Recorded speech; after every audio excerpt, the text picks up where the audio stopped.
I just told the boys we're going to get crazy for this episode. This is the third Thanksgiving turkey from the deep. Got the gravy on the takes today, dude. Not the baby gravy, the one your grandma fucking makes, dude.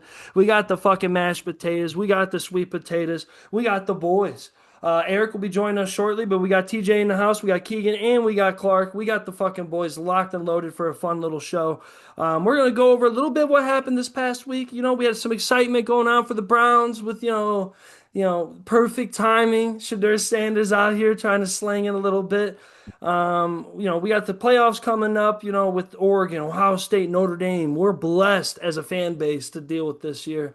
We'll also talk about the Lions' struggles. We'll also talk about different injuries. We'll get down to all the power rankings. I actually gave the boys a good outline today with some fucking screenshots, so we're not just staring out to the ether. Because some of you that were listening last week were probably wondering what the fuck was going on for like 35 minutes and us staring at the screen. But we're gonna get into it.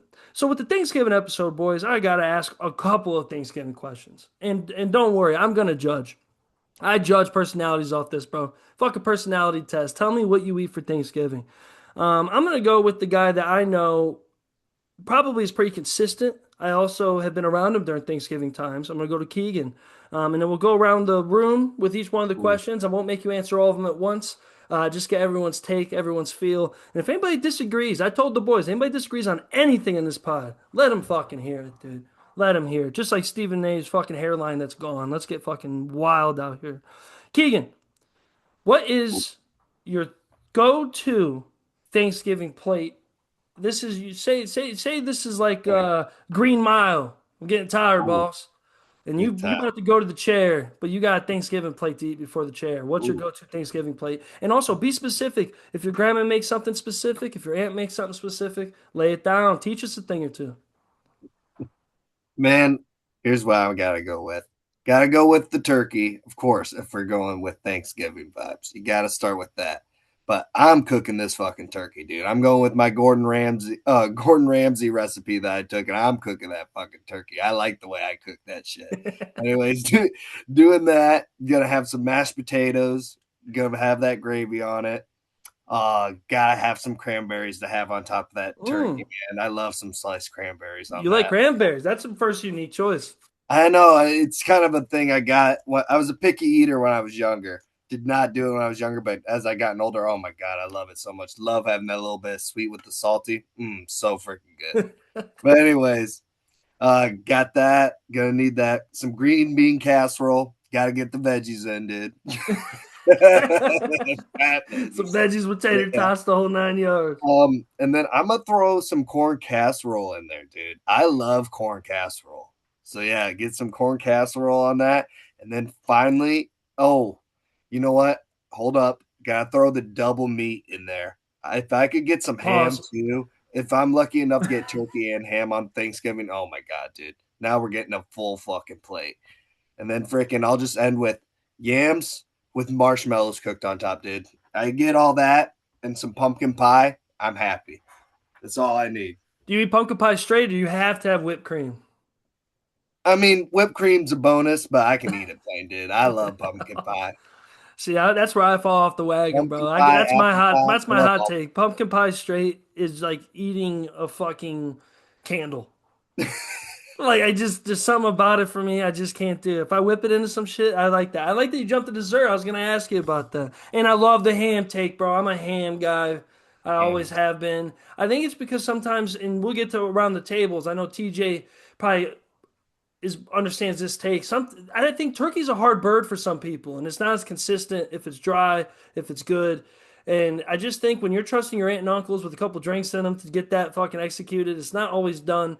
That's why we need more and more grandmas. But as we get older and we're all pushing 30, the grandmas are becoming scarce and their efforts are becoming scarce. You know what I'm saying? Like I talk about this on stage all the time. My grandma used to bring the thunder in the kitchen, dude, put up Hall of Fame numbers, and now she looks like Mike Tyson walking out to fight Jake Paul on Thanksgiving. It's not the same fucking thing anymore as it used to be. It's just not. But I fucking love that, dude. Keen's got a little mashed potatoes, the cranberry. Oh, that's a little interesting. I almost could taste that and I don't like it. You know what? I'm gonna go to the next guy that I know loves food the way Keegan does, because we're gonna get to TJ, because TJ's got that specialty. TJ's got that brain for this. This is his Sure. science. He is Walter White in this world. Let's get to Clark. Clark is what we call a food enjoyer. Straight up, loves good food, embraces good food. Clark, what's your go-to for Thanksgiving? I got a feeling your dad does it up, brother. Yeah, he's been the main cook since I was a kid, probably. Some years we do have a wild turkey available to eat, depending on the season, if there's one saved. Dad tried to save one for this year. He got too fidgety and ate it beforehand, so no wild turkey this year. Just like Christmas Um, Story. yeah, pretty much. We do ours. I think he does it in the oven with a bag. That's been pretty good. I'm a big stuffing in the turkey guy. I like the stuffing from the turkey. Usually that turkey. It's funny Keegan brought up cranberries. Fucking love cranberries, cranberry sauce. Love that shit. Very good. That's actually been one of my favorites since I was a kid. Stuffing. I'm actually not a crazy like I like four things on Thanksgiving, but I eat 7 plates of it. It's like just turkey, mashed potatoes, stuffing, the cran. I'm not kidding. I'll eat 4 or 5 fucking plates till I almost puke. That's I don't. I actually went to a Friendsgiving Sunday with some of my in-laws and their friends, and someone made a baked mac and cheese, and I haven't really had mac and cheese on Thanksgiving. That shit was fucking phenomenal. Very Mm-hmm. good. So that might get added to the list. I know some people do mac and cheese. That was fucking very good in the mix of all that. So I, I keep it pretty simple for the most part. I love that. What's your dessert go-to, man? What's the dessert like? I don't mind. I'll eat apple or pumpkin pie, but my sister's been making this apple cake recently that is fucking like she like slices each apple super thin. Dude, it's fucking amazing. She actually made me my own personal one for this year, so I'm probably gonna eat that. But my grandma's makes a fantastic apple crisp, so usually I'm fucking smashing that with some fucking ice cream, some caramel. I literally usually eat so much on Thanksgiving that I usually get sick. Like I fucking stuff myself to a I can disgusting see amount. that. I Yeah, can see I will that. fuck my whole day up eat just from eating. I love that. I will have to if I give Keegan shit a little bit on cranberry. I could do a little bit. It depends on how it's made. It's not always the same. Yeah, I like the sauce. But Even though but like the generic sauce you get from yeah. the store, that shit's fucking delicious. But stuffing, hell no, dude. Honestly, I'd eat a pile of shit before I eat fucking stuffing. Like if I was Mm. chained to a goddamn radiator in someone's basement and they said you got to eat stuffing, I'm starving. I am not touching that shit. Wet bread does not deserve to be anywhere around me. Mm-mm-mm. No, dude. Oh my god. Then like Yeah, the son. like the aftertaste, it just Oh. I said like pumpkin pie could taste a little bit like a candle. Sometimes like stuffing just it just tastes like like they birds like throw up in someone's mouth, like their babies. Like Yeah. it's like if someone fucking threw up in my fucking no, I'm not eating fucking processed throw up, Some dude. gravy on it, son. Finish the cake. No. Yeah. Come on. Hey, gravy ain't all the same either, bro. I want to see the oldest lady with the shakiest hands make the gravy in this Maybe. family. Like, yeah, I want to see old bitches making the gravy. I don't see no young buck next to the gravy. That's my other hot take. TJ, man, I saw you perking up at some of this stuff. I'm a big mac and cheese lover. I also love just a good Thanksgiving. I also have a friend that used to say, and he loves food, kind of like you. And he goes, you know what? As a guy who loves food and works with food, he goes, I kind of think Thanksgiving food kind of sucks. I was like, why? He goes, well, it doesn't suck. It's good for the moment. It's good for the thing. He goes, but if it was so good, you'd make it more than once a year. And I always thought that was an interesting take. But what do you think as a guy that's a real food fucking connoisseur, a fucking food genius of sorts? Hey, everyone, hey, I'll figure out the name of it. I'll write it in the bio, bro. I will. My boy was on the fucking reels for the winery. He's out here making charcuterie boards out the ass, sandwiches that look like, man, make my mouth water on the screen. What do you think? What do you look forward to with Thanksgiving? And what's your take on some Thanksgiving plates? Bro, Thanksgiving is my favorite holiday, man. It's my favorite holiday. Just something about the routine of eating the same things every year. I can look forward to it. But my preferences on Thanksgiving are very specific. And let me set the table for you, man. We're not just going to jump right into dinner. We got to jump into apps. And a guy like me, a procurer, a cheesemonger, a man with taste of fancy cheese, man, I'm pulling up with the JanSport book bag with the insulated pouch, full of imported cheeses, and we're going to do a little tasting before dinner. I'm going to break you off a little something you never had before, something French, something from Toulouse. We're jumping in on the foreign cheeses.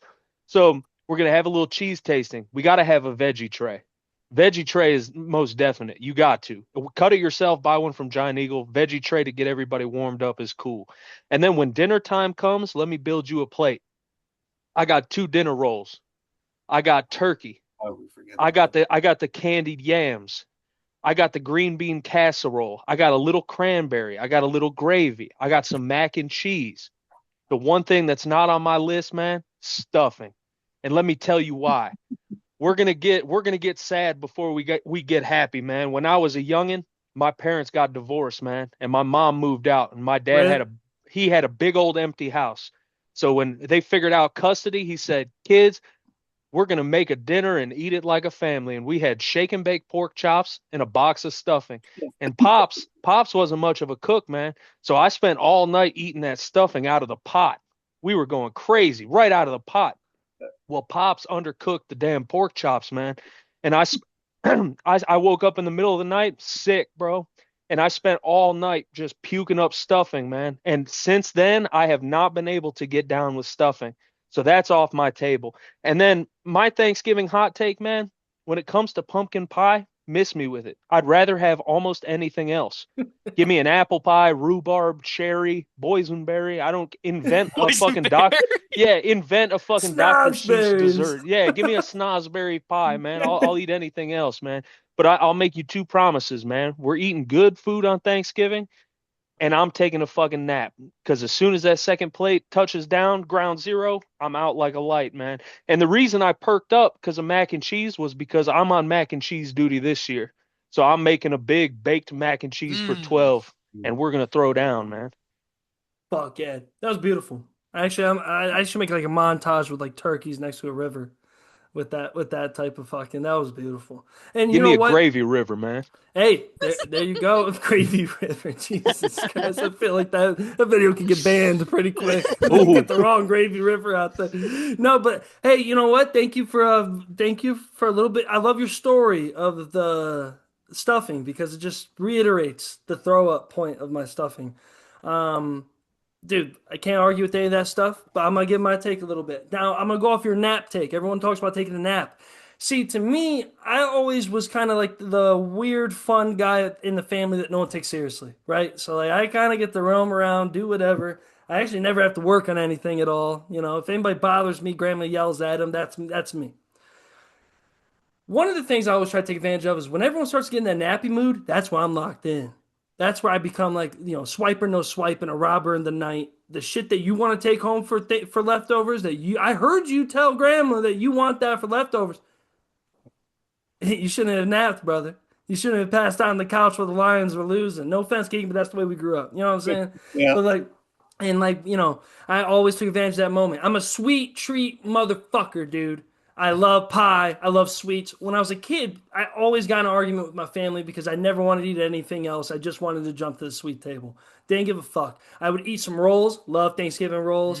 Shout out Nanny. Rest in peace. Keegan, Emily's grandma, Nanny, was just made the rolls out. She would get up at like 3 in the morning type of rolls, and we still haven't mastered it.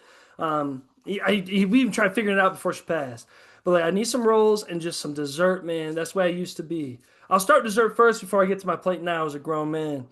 Dessert, man, pecan pie is king and superior, and it's for only intelligent people only. If you don't like pecan pie, you're not a fucking smart person. You're showing me your IQ is a little lower than everyone else. You can't tell me that you're gonna eat stuffing and cranberries, but you ain't gonna throw a little fucking pecan pie in your mouth. You know what I'm saying?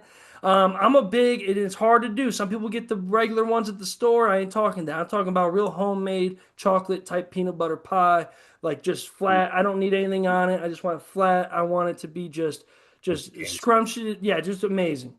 Yeah. I also have some aunts that like to throw around, kind of like dirt pudding style shit going on. You know what I mean? We get the extra whipped cream with the extra chocolate, with the extra fucking Reese's up in that hole. Let's get crazy with it. Little marshmallows. Let's get wild. Big fan of all that shit. Big fan.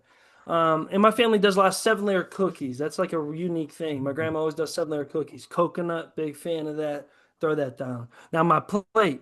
So my family on Jay's side, they're a bunch of potato farmers. So like the mashed potatoes be mashed potatoing, dude. It's crazy, and I need them a little chunky. I need a little chunk in my mashed potato. I don't need a crazy amount. Don't do that to me. That's illegal. But I need a little bit in there. I need to know it was There you real. go. I need some butter on it, no gravy. Something about gravy. As I've gotten older, I've gotten a taste for gravy. But to me, man, I don't know. I just don't do it. Never have. I'm a big butter guy. Ham over turkey every time. I need sweet potatoes. I ain't talking about your normal yams. No, I need some fucking good ass regular sweet potatoes. I don't even need marshmallows on them. I just need a little bit of cinnamon, a little bit of vanilla. Boom, done. Fucking just write it up. My other thing is like lately as I've gotten older, you can tell we're older because when we were younger, you play with your cousins or you run around or you take a nap or you had families like mine where you went to 5 different Thanksgivings and usually the last one was the one that sucked and you sat there in a trailer somewhere. But Real but damper on the day. now though, dude, I'm a big gambler on Thanksgiving. I don't know what it is. When you sit there with the uncles, you start fucking getting it diced up. You start looking at the fucking spreads. The Lions game's wrapping up. You didn't want to bet on that one because, shout out Reggie Bush. We'll get to him. Best fucking Thanksgiving game I've ever seen. But that's, I'm pretty simple, man. My other thing is I need the smoke break. I don't care who frowns on it. I need it. I need the walk with the family, the walk. I'm good for that. I've always been good at that. In fact, I'm so good at that most time my other cousins like to, and people like my siblings, everyone like to send me in first. Let everyone sit outside for a second because if you're gonna smell it, you might as well see me. You know what I'm saying? Because if you see everyone else, you got expectations for them. For me, they don't. You know what I'm saying? You can't tell the comedian to not smoke at Thanksgiving. Shit's fucking stupid. All right, I'm gonna get around the table fast. This one's gonna be a little quicker, boys. I love that. Everyone opened up nice about that. I'm gonna go around and say. You answer quickly. We got a fucking turkey bowl. You got your family there. And if it's not just your family, think of your closest friends, the people that you would like to see it. We got the turkey bowl. What's your go-to position at the turkey bowl? Keegan, you first. What's your Oh, say that again. I won't lie. what's I your was what's just your not thinking about what's the your music. what's your position, your go-to position at the turkey bowl, backyard football, turkey bowl? Oh God. Ah, He's gonna send his for uncles into the me, shadow realm. God, I used to have all kinds of different change ups, but you know what, man? I gotta be pretty simple now. I gotta probably freaking be Can't use the legs.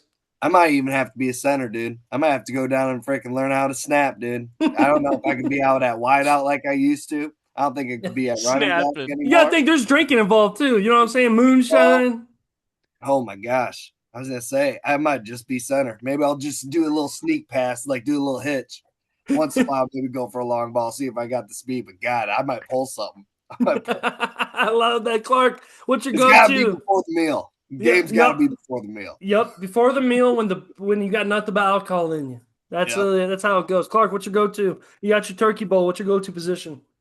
See, my family, we never did that shit. That's why I We said always did a think of family, friends, think of backyard football. What would be your ideal? I didn't mean to cut you off there, but like I know your family. Like I'd love to see your dad wreck your shit. No offense, but fuck. We always did fucking rabbit hunts on Thanksgiving, dude. Ain't no fucking football. Ain't nobody catching a ball. Shit, probably, I don't know. that's his I'm a answer. fucking quarterback. I'm out there slinging that bitch. I I love ain't that running. shit. I love I'll, that shit. I'll Uh, shoot animals. Zay, we're going fucking rabbit hunt. It's different over Yeah. here. Fuck TJ, yeah, man. man, you got your backyard football. What you doing? Oh man, now at 27. I'm officially unk status. The legs don't work like they used to, but these hands never stop, baby. I'm playing tight end. I'm running 5 yard outs every play. Give me the ball when you need a check down, man. Let the kids do all the running, man. Yeah, amen, dude. I love that. Hey, baby, you guys know me. Kiki knows my answer. I don't care. Any backyard game, I'm fucking Big Bang Roethlisberger back there, baby. I'm hefty lefty. I'm always playing. I'll play all time quarterback. I ain't running with a damn. That's the first thing I try to say in family games. Or like we try to do that shit with my family. I got younger cousins now, getting older that are pretty athletic, so it makes it a little different. Kind of like Keegan, where like I don't know if I can run with y'all. like I don't need you dogging me after. Hell, bitch, you too young to drink. Don't dog me because I'm out of breath because I got a pack of cigs in me and some fucking whiskey. Like it's Thanksgiving. But I'm all-time quarterback, baby. And you know what? I like to do it too because in my family, I like to throw some of them passes on purpose to hit you. Like if you're pissing me off a little bit, you're gonna get one in the back of the head. I don't care if you're playing defense. I'm manipulating the field out there. I've also had a couple of those games with my family where my youngest cousins end up crying and running away because I threw it too hard at them. And now I'm the bad guy walking in before we do prayer. That's the way it goes, baby. Get after it, boys. All right, this one's a little more NFL based. Let's get on topic a little bit. We'll go around the room again. We'll keep the track going. Keegan, Clark, and TJ. Mainly because this is a little more close to home with Keegan. He watches his favorite team every Thanksgiving. What other NFL team should be designated a Thanksgiving game every year? And I want you to answer both. You can be quick. And should college football get more involved with Thanksgiving? I'll say yes to college football getting involved with Thanksgiving. I think that would be awesome. Yeah, that would be fun, definitely, to have some games with college football on there for sure. God, that is an interesting question, though, with the NFL. I'm trying to think of like almost a Thanksgiving like team vibe. You know what? I'm kind of surprised, like the Patriots. Why aren't the Patriots like involved? Or, God, I know this Give me might Patriots, Redskins every Thanksgiving, dude. I get former Redskins. Fuck yes. Sorry, I had to get you. Once I saw that, once I knew that clicked, I was like, fuck yes, dude. Fuck. And the NFL will rig it for the Commanders to win every time. That's what we're just paying respect. That's all we're doing. But college football playing, I thought would just be cool. You make some action. You know? I know some of those kids want to go home and shit, but bro, you know what? If they were the only game on Thanksgiving, that'd be a selling point. You a decent fucking wide receiver playing in a MAC school. Give me fucking like Kent State, Miami, Thanksgiving, dude. Let's go, dude. Late night game too. Oh man, give me like a 10 p.m. kickoff. Clark, man, what team in the NFL should have Thanksgiving game? And do you think college football should get a little bit involved? Kind of like the way, you know, I feel like basketball's really involved during Christmas, even college. Oh, there you go. You're muted. You're muted. You're good.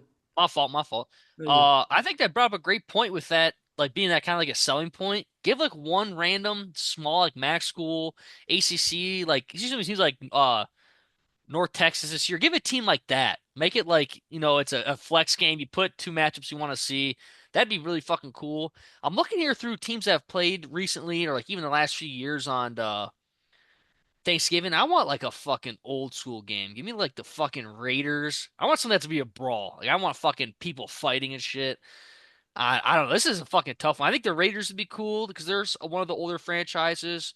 I would say Cardinals because they're an old franchise, but they just fucking suck. So that's no fun to watch. Uh, Actually, give me some AFC North football on fucking. Yep. I actually think we have it this year. Bengals Ravens. I want to see some fucking punchy in the mouth games. Two teams really going the fuck at it. Because I mean, think about it. Anybody you really ask, I don't know, especially us for like. I've watched. That's all I really do besides eat is sit on the couch and watch these games. So like, I want some entertainment. I don't care if it's exactly two great quality teams, but I want to see it be entertaining. I want to Yeah. fucking get hyped. You want to feel the hate and the Yeah, electricity. Like make it a conference game for sure. All the it should be time. a rivalry game no matter what. I think Yeah. that should be the biggest part of it. No matter it should be your biggest rival. If those two teams are playing, you got to play them for sure. Fuck yeah. TJ, man, what do you think about this? Bro, I'm gonna go against everything both these boys just said, man. Let's Yeah. let's keep it the fucking way it is, man. Give me the Lions, give me the Cowboys, give me 3 games, 1 o'clock, 3:30/4 o'clock, and then give me a primetime game. These people got kids, man. Let them be with their family, man. It's tradition. It's tradition that the Cowboys play and the Lions play, but other than that, keep them out of it. College football, no, because I don't want to fucking switch. I don't want to pick between fucking Ball State and Western Michigan or fucking Dallas and Washington. I don't fucking know. Put a fucking game on. Let it be the only choice. Because some dickhead in my family is going to go, oh, but we're missing the fucking Western Michigan game. I don't fucking care. And another thing, real quick, stop making the players eat these stank ass turkey legs on Thanksgiving, man. Them motherfuckers have been sitting there for 4 hours, and goddamn it, I know food safety. That's not food safe. There's not a hot plate keeping those at temp, man. You're gonna give Jared Goff fucking dysentery or E. coli or some shit that they used to get on wooden ships, some disease that doesn't exist anymore, man. Fuck those stink ass turkey legs, man. Keep Thanksgiving the way it is, man. No, not everything has to be expanded, so don't fucking expand it. Let's keep the games the way they are. I love it. I love it. There you go. That's why we ask the questions, baby. That's why we do. And I was thinking what the college thing is like, where would you place that game? Would you place it real early? Would you replace a noon game? Would you replace a late night game? Would you kick it off at like 10:30 or something just to give us something fancy on the West Coast? No, You know? man, a real motherfucker like me's watching the parade, man. Yeah, Bright true, and true, early. Come true, on. true, true, We true. I watching the love it. parade. I love it. So I'll say though, the team I'd like to see added to it, I'm thinking, it kept the Lions so relevant for so long, right? Because they just never had any primetime game. They just had Thanksgiving. And with Clark's take on the rivalry, I'm like, yeah, I need a rivalry in there. You know what? Give me, and this is a Homer take. This is an Ohio take. Give me Browns Steelers every Thanksgiving Ooh, because yeah. I think it's historic enough where it means something. It's a brawl enough where it's fun to watch, and they are semi decent enough where like you don't really have to have anything on the line every year. It just sells itself, and also it keeps the Browns in that relevancy with the Lions. I'd also like to say, fuck Dallas Cowboys, get them the fuck out of there. Make it the Great Lake teams. Give me Bills, Lions, Browns every Ooh. single Thanksgiving. Make it the heart of the country. Dallas is not the fucking heart of the country. It's a bad representation on the US of A. Fuck Dallas. Let's go. Man, All right, I don't boys. I, I don't know about you guys, real quick. I don't know about you guys, but like we're close enough to Pennsylvania that I got hella Steelers fans in my family. That might cause some shit. I That's what might I'm have to Yeah. saying though. I Like might I'm have to trying put a fucking cousin in a crossface, man, after dinner, man. Be to. fucking careful playing Steelers and Browns on Thanksgiving. Yeah, I want a prime time too. They're always a night game. Lions kick it off every time at noon. Browns Steelers end it, and then you throw in whatever you want in the middle. Preferably to me, make it a Bills game. I think Bills Mafia Thanksgiving Yeah. every time, dude. Make it at there too. Like make it at each home game for the Great Lakes team. Man, that could change the trajectory of some fans, dude. That'd be awesome. All right, let's jump forward a little bit. We've had some fun. We're gonna kind of slide through some of these things just because in my brain we got bigger topics to bitch about and talk about. We got big things going on for our own teams, our own favorite players. Future rivalry games this week with Michigan, Ohio State, bro. Come on now. Me and Clark were just at the Notre Dame game, so we want to talk about that a little bit, you know? So when I get through some of this NFL stuff, we're gonna chit chat a little bit about what we think's cooking. I'll run through the crew a little bit, but sometimes I'll just be naming shit off some of these news outbreaks and stuff. You guys got anything? You let me know. Sometimes I'm always looking down a little bit to keep my place. Like I've said in the pod before, dyslexia is one hell of a drug, dude. It fucks you up a little bit. It does. So I just might need you to shout at me because if you raise your hand like fucking Eric does, I ain't gonna see that chubby little fucking finger, dude. I swear to God, I ain't going to. Eric, I know you're gonna hear that one. I love you, bud. I'll see you soon. Power rankings, NFL, man, crazy week. So I like to think start with power rankings kind of means something just because it kind of just leads us to where we're at. Last week we kind of went into the dump dive in of who's at the bottom. I know that's interesting to you Browns people. I'm sorry, I did top 10. If you want to fucking look up who's at the bottom, be my guest. I'm not in that fucking company, and I know Keegan isn't either. But let's go. Los Angeles Rams still lead number one. Do we have with the Broncos at two, Patriots three, Eagles four, Seahawks five, Bears at six, Colts at seven, Lions at eight, Packers at nine, Bills at 10. A lot of new teams, new faces compared to the last couple of years. I'll start it with this take before I go around the board of the power rankings. I think the Rams are deserving in a way, and they just are. Look at the way they're playing compared to everyone else. Look at the record. It's just the way it is, and it doesn't look bad that they've lost to the Niners. Niners have like the best like in conference like record of the season. I think we're 8-2 with NFC teams. So I'll give to them. I'll say this: Denver Broncos. I hate when people. I don't think they have any. I think they're really good, but I don't think they have any right to be sniffing the top three. Let's be real. Bo Nix has won how many close ass games with Sean Payton whispering into his ear? That shit ain't gonna fly in the playoffs. I think sometimes these power rankings are set up for like publicity stunts. Like they're riding high, it looks good, their record's good, we're gonna make it sound like they're gonna do well. And then it's a win-win. If they do well, oh my God, look at this uprising team with Sean Payton. If they don't do well, oh my God, look how much they fell. I just think it just sells it, and I fucking can't stand it. And then with the Patriots at three, I get it. And Eagles at four, Seattle at five. It's just, in my opinion, I just think if Seattle faces either Denver or the Patriots, it's almost a guarantee in my brain that they could run their shit right now, or at least later in the year. And head-to-heads don't matter to me. I don't know if some of these teams have played already because I think in the NFL it's every given Sunday. It depends who you got in your roster. You know what I'm saying? It depends what time of day you play. Not every game's the same. We've seen that a million times. Detroit at 8, I think is legit. I think they can stay. But I'd like to say one more thing of teams that will fall out. Indianapolis Colts, your season's done. You guys had fun. You have I think Taylor's awesome. I think you guys are going to be on the same trajectory as the Niners. You're going to get a good wild card spot if you don't win your division. It looks like you might not if you don't fucking handle some of your business, but you could win your division. That's cool. Any Super Bowl aspiration you fucking have with Daniel Jones, get that the fuck out of your head now so I don't have to hear Pat McAfee shove it down my goddamn throat trying to convince me that they're anything special. Hate that shit. And can we all agree Green Bay's just fucking shady? Get them the fuck out of there too. In my Yeah, for opinion, sure. in my Yeah, they're opinion, like fraudulent. I'm not sure if the Niners can make that top 10, but if I had any team, I'd think that we could fucking replace. It'd be Green Bay. They don't play consistent enough for me. And I love the Bears riding high, another publicity stunt. But those are my takes. You guys might not have too much. I kind of overtalked there, but I kind of stared at this list for a while because it just kind of pissed me off. Keegan, what do you think when you just think of the power rankings right now with some of these teams ahead, especially ahead of the Lions? I think some of it's definitely warranted. Lions are a top 10 power ranking team for sure. Their drop probably matters for sure. You know, they just lost, or almost lost. But or whatever the fuck that game, James Winston went crazy. We'll talk about that later. But what do you think about this now? Do you think there's any legitimacy to this, or it's just going to change dramatically by the playoff? I mean, I think it's a pretty legit list as of right now, the way the season's gone. I will say this: the Lions Packers game with this Thanksgiving is going to be a big tell. Who deserves to be in that spot in the NFC? And if we do lose to the Packers, we'll probably I will predict that we'll fall down probably even a little bit more. I think the season might go the other way if that happens. So I think this Packer game is actually going to be a huge game. We need to freaking get this one. But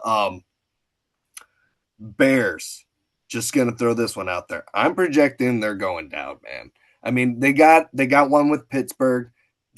Pittsburgh had backup QB too. So I think they did what they needed to do with that game. But man, just looking at their schedule, I'm just not buying that they're gonna freaking go all the way through. I just really don't. I think they're gonna fall off a little bit. Who knows if they end up still being like in a wild card spot or something, but we'll see how that shakes out. But yeah, man, I don't think the Seahawks get enough praise. I think the Seahawks are gonna freaking be leaping up there for sure. And who knows? I'm wondering. I'm kind of curious with Dallas right now, how they're gonna look against the Chiefs, man. If they freaking pull it off against the Chiefs, look out for freaking Dallas right now. I really like the way Dak's been playing. And Hey, Dallas and Chiefs are pretty similar right now too, like how mhm, popular they are and just being right in the middle and just good but not good.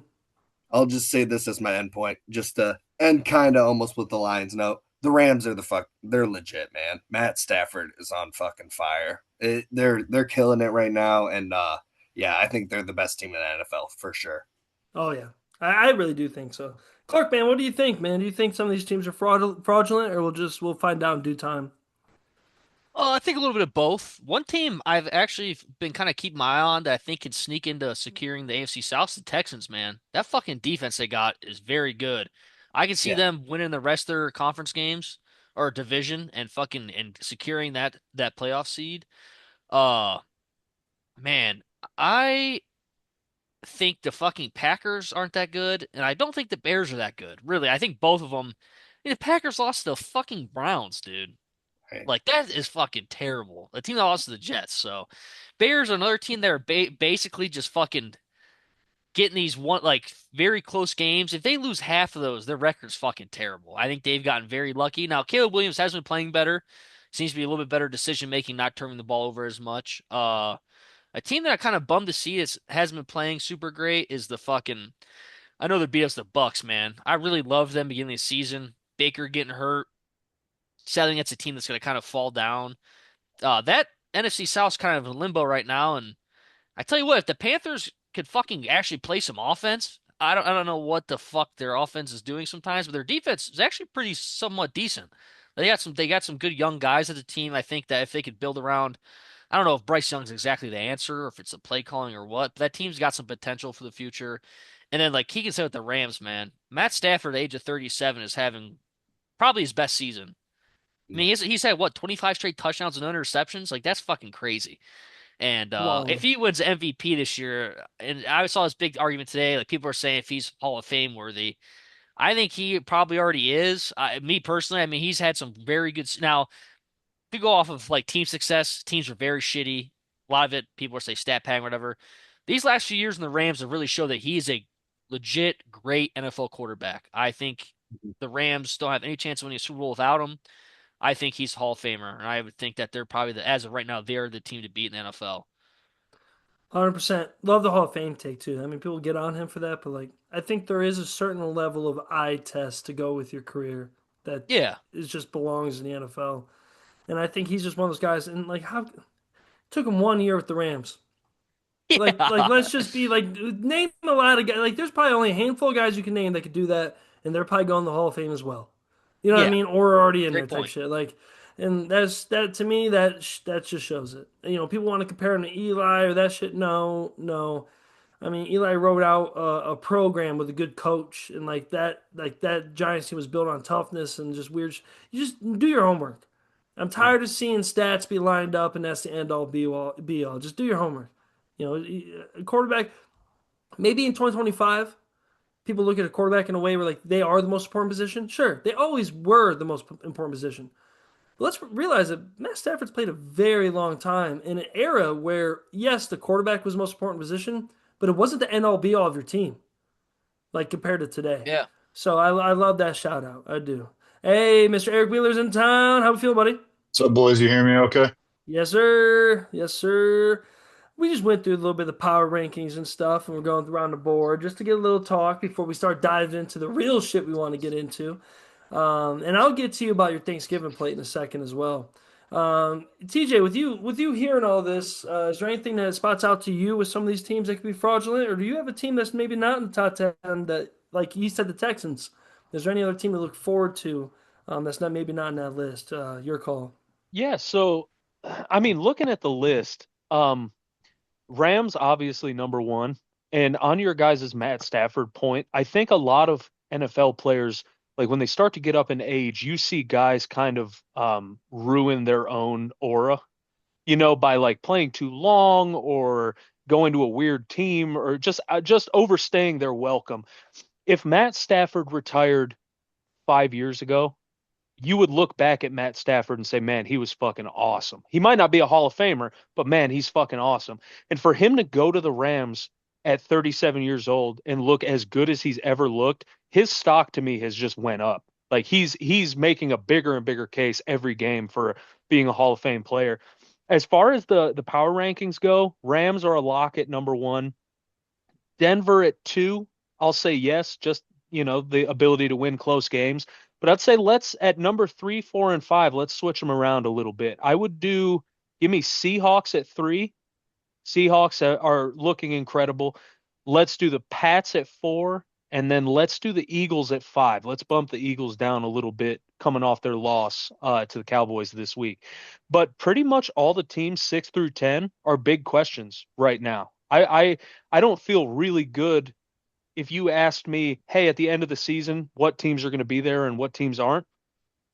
I, I wouldn't say 100% that any of the teams, Bears, Colts, Lions, Packers, or Bills, are a lock to be there. There's a lot of questions there. And I super agree with Mike about the Texans. I think the Texans looking as good as they did with Davis Mills. I think when Stroud comes back, their running game's picking up some steam, and the defense is playing lights out. I think they could easily bump the Bills out of the top 10, bump the Packers out of the top 10, and we might be looking, 2 weeks from now as at the Texans being like a legit top 10 team as well. I love that. And you know what? Shout out my Niners. That's my only things. I think that if we keep winning close games like the way we did against the Panthers, why not us? Um, the Bills though, like it's also like leadership matters in the end. I'm not putting Buffalo away yet. Just because as long as Allen's able to be out there, it depends on how healthy they are. They play weird football where it feels like every game someone has a chance either against them or they have a chance as well. And sometimes I like that during the postseason. but I think it's one of those rare cases where I don't even think Buffalo is going to be the one of the teams that get put out. I think they'll look better because some teams are going to look worse, and I think some teams will keep going up that way too. Um, Bears, like Keegan said, Colts, um, Packers, yeah. And hey, Keegan, shout out to your fucking conference, man. And fucking what do they call them? Nine. Fucking that is the corniest. I knew that kid sucked, bro. I'm so glad people have seen it. That kid fucking blows. Like anybody that's doing all that meditation before a national championship game in college football, you blow. Like you suck. Your ass. And Yeah. you could be whatever you want to me. That's fine. I'm Joe Schmo. I'm not out here going to the fucking facility every day. Like, you know what I mean? Like, I don't have a card that says I can go in there and be the starting quarterback for the fucking Vikings, you fucking cornball. But if they were better, you would have the whole fucking conference in the top 10, Keegan. Because the Vikings are made to win, dude. Mhm. And you would have the whole goddamn fucking group stacked up in there with the Bears surprising everybody. I just think that's cool to point out because, I mean, we thought it was such a big deal that the Bengals, Steelers, Browns, or Ravens, sorry, Browns, the Ravens, Steelers, and Bengals were able to do that in the conference. I think, man, if this year would have went different, you could have had all fucking four teams from your your fucking division, Keegan. Oh, I swear to God. But I'll smooth through this real quick. We're talking about division leaders. You got the Patriots leading at 10-2. You got the Bills at 7-4. That could be interesting down the road. You know, a couple injuries for the Patriots. Who knows? They have an easy schedule though. Everyone keeps saying that. Ravens. I don't. Okay, here you go, boys. I'll start with you, Eric. Ravens are starting to take control of the division. In my opinion, they're not going to let it go from this point forward. What do you think? I agree. I don't think I'm very uneasy. I don't know if you guys touched on Burrow yet coming back. I'm Nope. very uneasy That'll be the about that second. for the Bengals just because it feels like it might be a lost season. So it makes me feel uneasy bringing him back and risking that injury. And plus, I never trust Pittsburgh because how many years in a row has Pittsburgh done this shit where they get hot for a bit, man, then they just fall off a cliff. And until Lamar Jackson ain't on that field, man, it's just hard not to bet on him. And yeah, I think the Ravens run away with it, to be honest. I swear. I think Keegan's brought that up last week. You know, keep an eye on the Ravens. They're gonna creep up. They're definitely one of those not non top 10 teams we were talking about that could easily stack up a win streak and be a top Mhm. 10 team going into the playoff. And that also going with the Colts, Jags, and Texans. You guys, hey, I said it a couple years ago. I'm gonna curse Jaguars again. In the original first season of the pod, this was one of the first hot takes that took off. Well, it actually didn't go anywhere. It exploded in front of my face. I'm gonna say it again, boys. Fuck the Texans. Fuck the Colts. Give me the Jags. Give me Duval. Give it to me, baby. Let them fucking go. Let them fucking dog out. They're sitting at 7-4, ready to fucking roll, dude. We talking Texans. Come on, Jags. Rawr. You know what I mean? Roar that shit out, dude. Fuck yeah, dude. Watch, they're not gonna win a game. I just curse them. Also, I'd like to point out Broncos, Chargers, Chiefs. You know, people saying the Chiefs are out. I'm not sold on it. I just not. I'm just not. Never will be. Nope, never will be. Don't Nope. care. Yeah, it's like I just won't be. Uh, if they still have winning records, the NFL. Shut up. You know what I'm saying? Like it's Yeah. just the way it works. And they got Isaiah Pacheco coming back, which would be monumental to that offense. Like he comes back, you might see them roll again. That's why I'm not sold on the Broncos because I also think the Chargers are like they remind me of the Buffalo Bills. They're kind of a loose cannon. They can lose every game and they can win every game. Um, I know Keegan likes the Cowboys as well with the Eagles. I just don't see the Eagles giving up that division though over time. But I do see the Cowboys kind of creeping up in a couple win streaks. They can get a wild card spot. And then of course the Bucks and Panthers. Um, on paper, I hope the Bucks can do it. But also on paper, the Panthers could easily do it too. Falcons, Saints suck. So hey, that division still sucks, boys. We were in the beginning of the year, we were kind of like stupid, like that division was gonna be pretty good. Now we're like, oh no, no, no, they still stuck.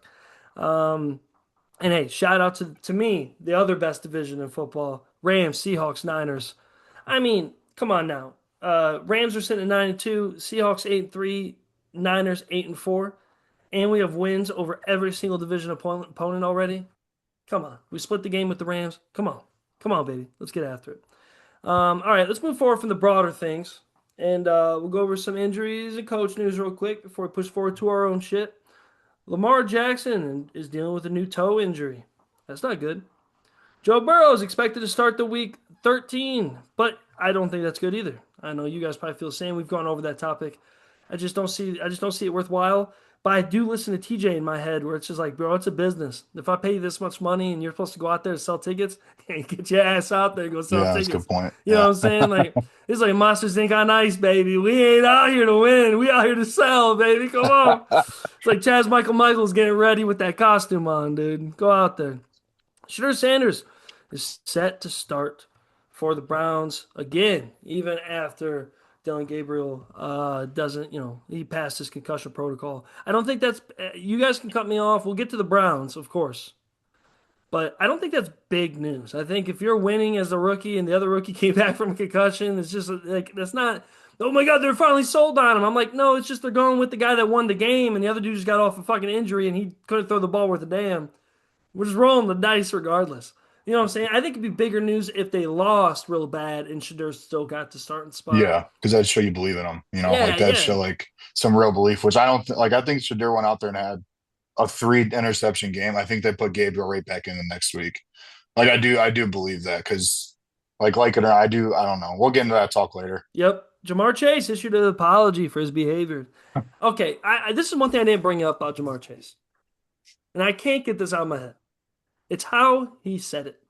It's not that he lied. It's like, brother, you're supposed to, like, you're a man, and you over here like, I never opened my mouth to that guy. That guy. Bro, you better put motherfucking bass in your voice next time you talk, dude. I swear to God, you talk about the aura, TJ. Ever since I heard him say that guy, I was like, oh, hell no, dude. You ain't shit.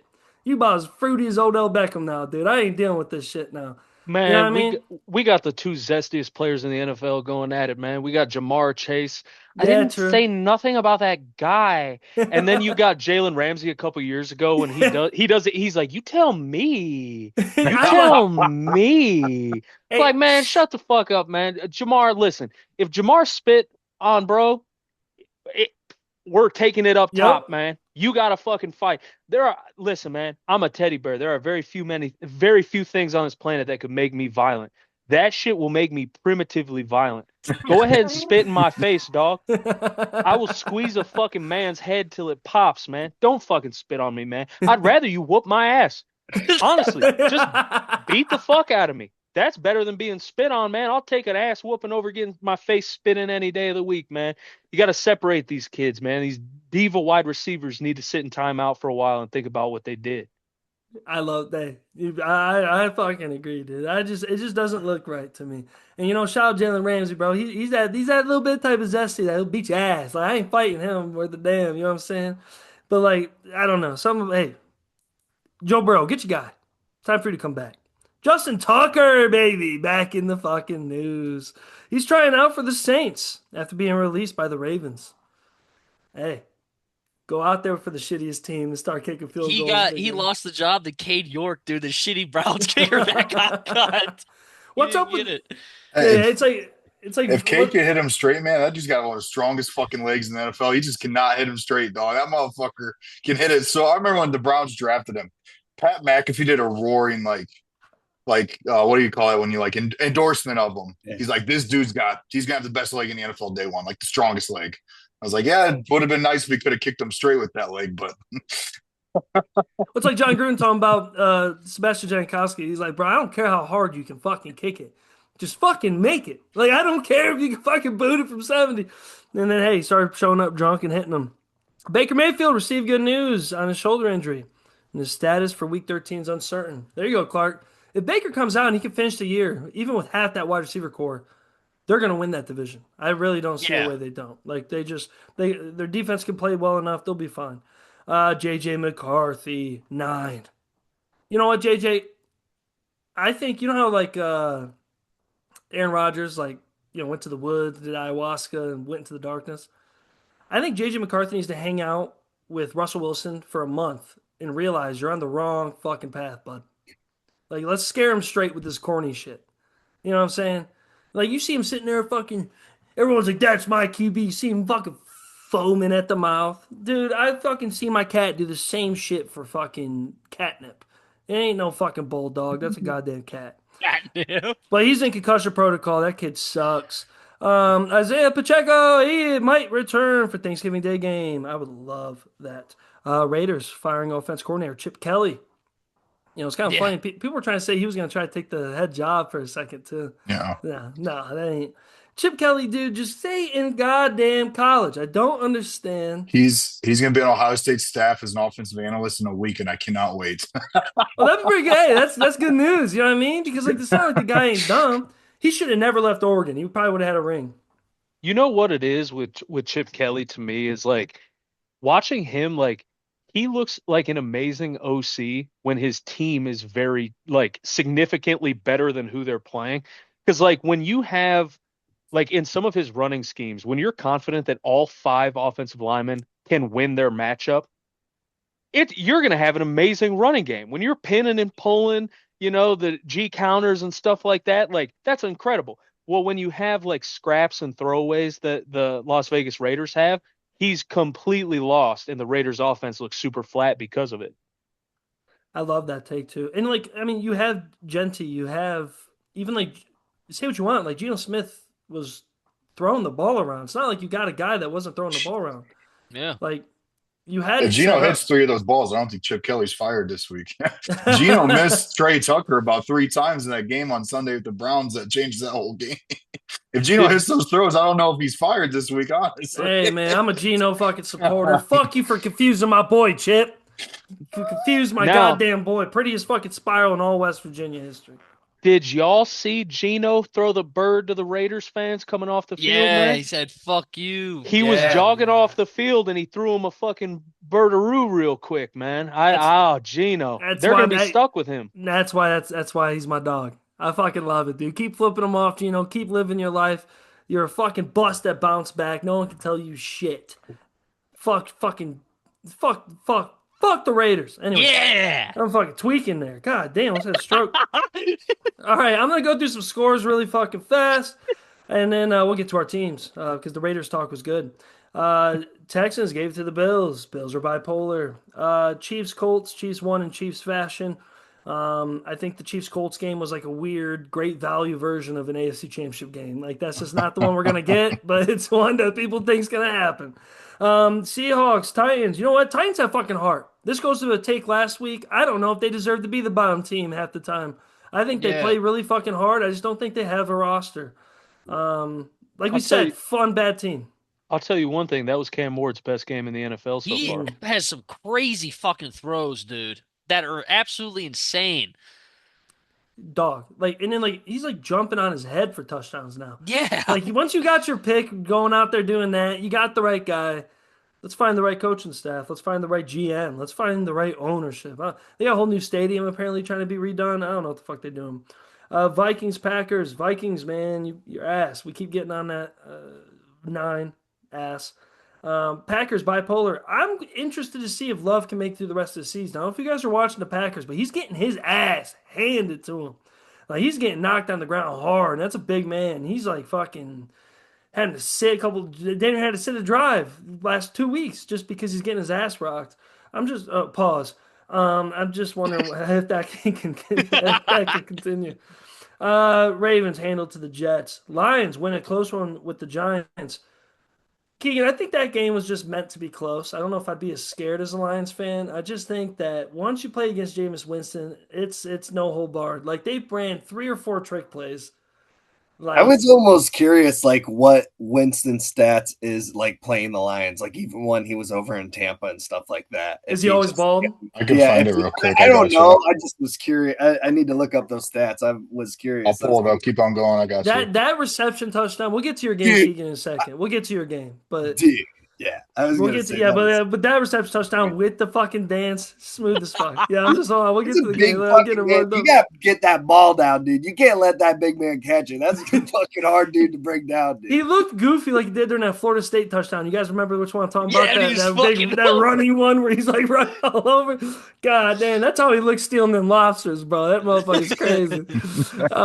Bears give to the Steelers. I think the Bears and Steelers, I know they don't have the same team roster-wise per se, but they just look like a mirror of each other. Like two teams that can win games but can also lose games. It was just a cool game to watch. Bears are kind of exciting, even though they could fall, but they win exciting games. Dude, the Patriots Bengals game is kind of a scare. Dude, Joe Flacco, man, he's a fucking weapon, dude. I don't care. He don't care. Like I watch him not flinch worth a damn. They can have a terrible 3-and-out, and they go to the sideline, they pan on Joe, and he's just sitting there looking around. He Another don't give thing, a fuck. and Joe, man, we gotta do a little bit of a check on you, Joe. I don't know if you have any friends, bro. Like no one talks to him. You ever see that? Like he's just sitting there, like he's just the old guy. No one wants to fucking chit chat with him. Fuck you, Bengals players. You guys are a bunch of losers compared to Joe Flacco. You better be sitting next to him picking his brain. Jesus Christ, dude.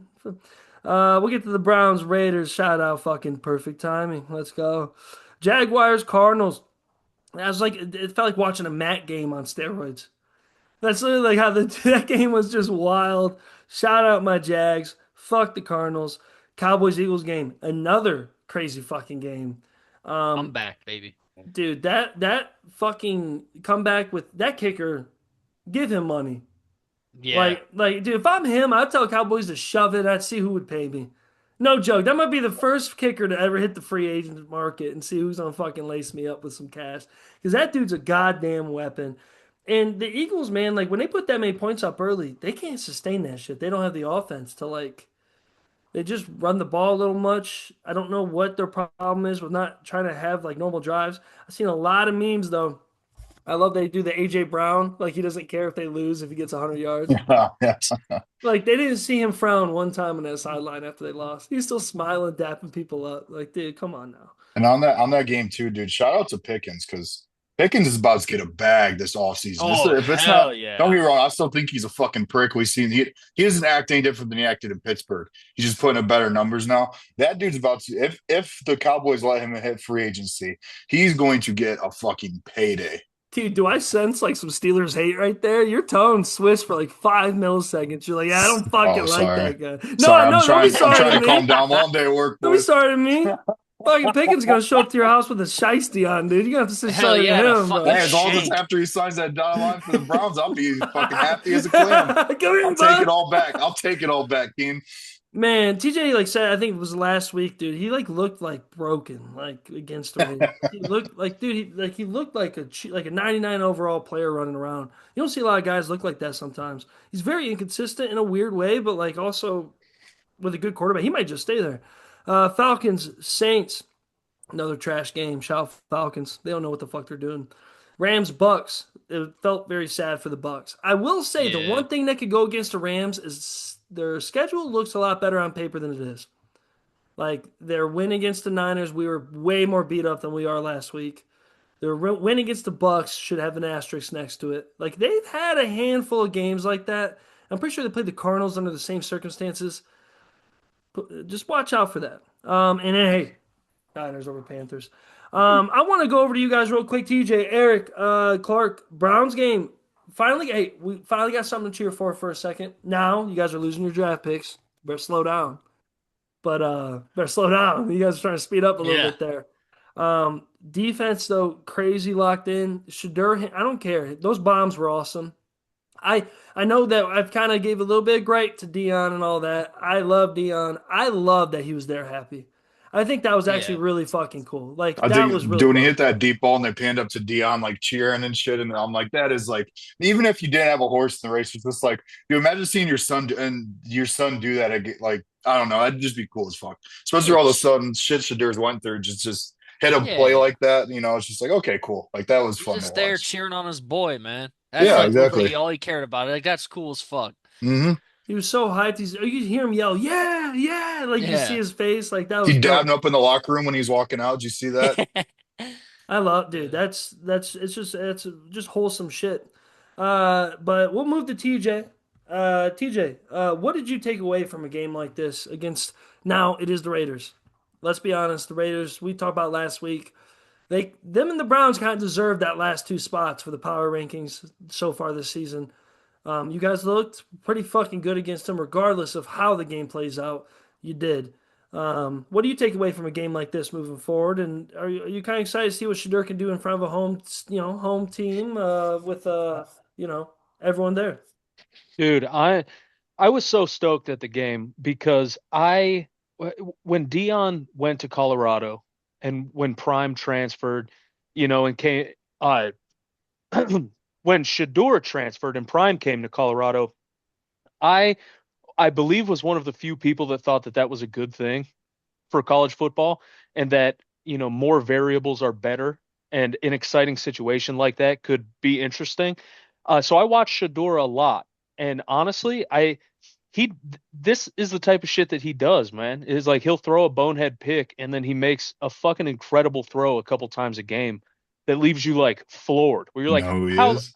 yeah, how did that shit even happen? Like it's Jameis incredible. Winston, dog. Oh, hey, I like that. I like that. That doesn't seem too far off, man. But I was super stoked at the Browns game, man. I was really happy. I was like, just to see, what it is it felt like the offense had like energy. It looked like Yeah, they were alive a little bit, Mm. where absolutely. I'm like, holy shit, these boys aren't just going through the motions. Everybody except Jerry Judy, he was fucking going through the That motions, that guy. motherfucker, That skipping check bastard. that check collecting motherfucker, he Yeah, don't do shit but show up, man. Jerry skip to my Judy. Lou. Fuck And you, buddy. yeah, and that was just it, is that I felt like, for the Browns to come out and on offense like actually look alive. Like I know it's the Raiders, but they looked lively. They Mm. looked like they were fucking there to play. And honestly, I think that's a Shador thing. Like I think you can directly attribute that to him. Dylan Gabriel is like anti Shador. They're like, Yeah. I almost said they're black and white, but like it like Like a personality wise, Reese's. yeah, like personality wise, they are, complete total opposites. So to see like a young kid go in there with a little bit of confidence and a little swag to get the job done, man, I'm super happy with that. And let me just say, I know his name is a soft subject on the podcast. Myles Garrett, man, is the best pass rusher of all time. And I'm running out of reasons not to think so. People like to say TJ Watt, he's just as good as Miles. Oh, Lawrence Taylor was a fucking crackhead, man. Yeah. Lawrence Taylor was smoking crack. He's not touching Myles Garrett, man. So for Miles to be at what 18 sacks already through 11 games, that's the greatest pass rusher of all time, man. And I hope he shatters the record by a couple sacks. I like that. I think he's like up there with like all time great status, like you're saying. And like I would say the Browns after he's retired should look at it. I know Clark, you're not gonna like this, and actually you might agree with the similar like that's the parallel of this. But he'll be like your Jim Brown, dude. He really will after everything's said and done. Like a lot of guys are gonna love him forever. I know Clark hates them both equally in a weird way. You know what I mean? Like that's why I thought it was perfect. Once I thought Jim Brown, I'm like Clark's fucking spinning in his head. Um, Well, like Eric, the thing is, man, like Jim Brown, has victimized people. Deshaun Watson has victimized people. Miles Garrett's just an unlikable prick, and I can live with Yeah. that. oh If you're a yeah, prick, He drives 100%. his Yeah. fucking car fast. I don't yeah. give a fuck. Hey, if I had the Maserati with the brains blown out, the peanut butter seats, man, I'd drive that bitch like I stole it too, man. Come on now. But yeah, if he's an unlikable prick, fuck it. It is what it is. You don't have to, you don't have to be buddies with everybody. But mm-mm. I think he deserves the respect in the conversation. Hey, as long as you get someone to lay down like Brett Favre did for Strahan, he might get that Yeah. record. I love seeing everyone talking about he could break the record, and everyone started posting like different gifs and shit of Brett Favre, just like going Yeah. like this, like he laid down there and patted fucking Mike on the back, dude. He goes, "I love you, Oh, brother." I love that thanks. shit.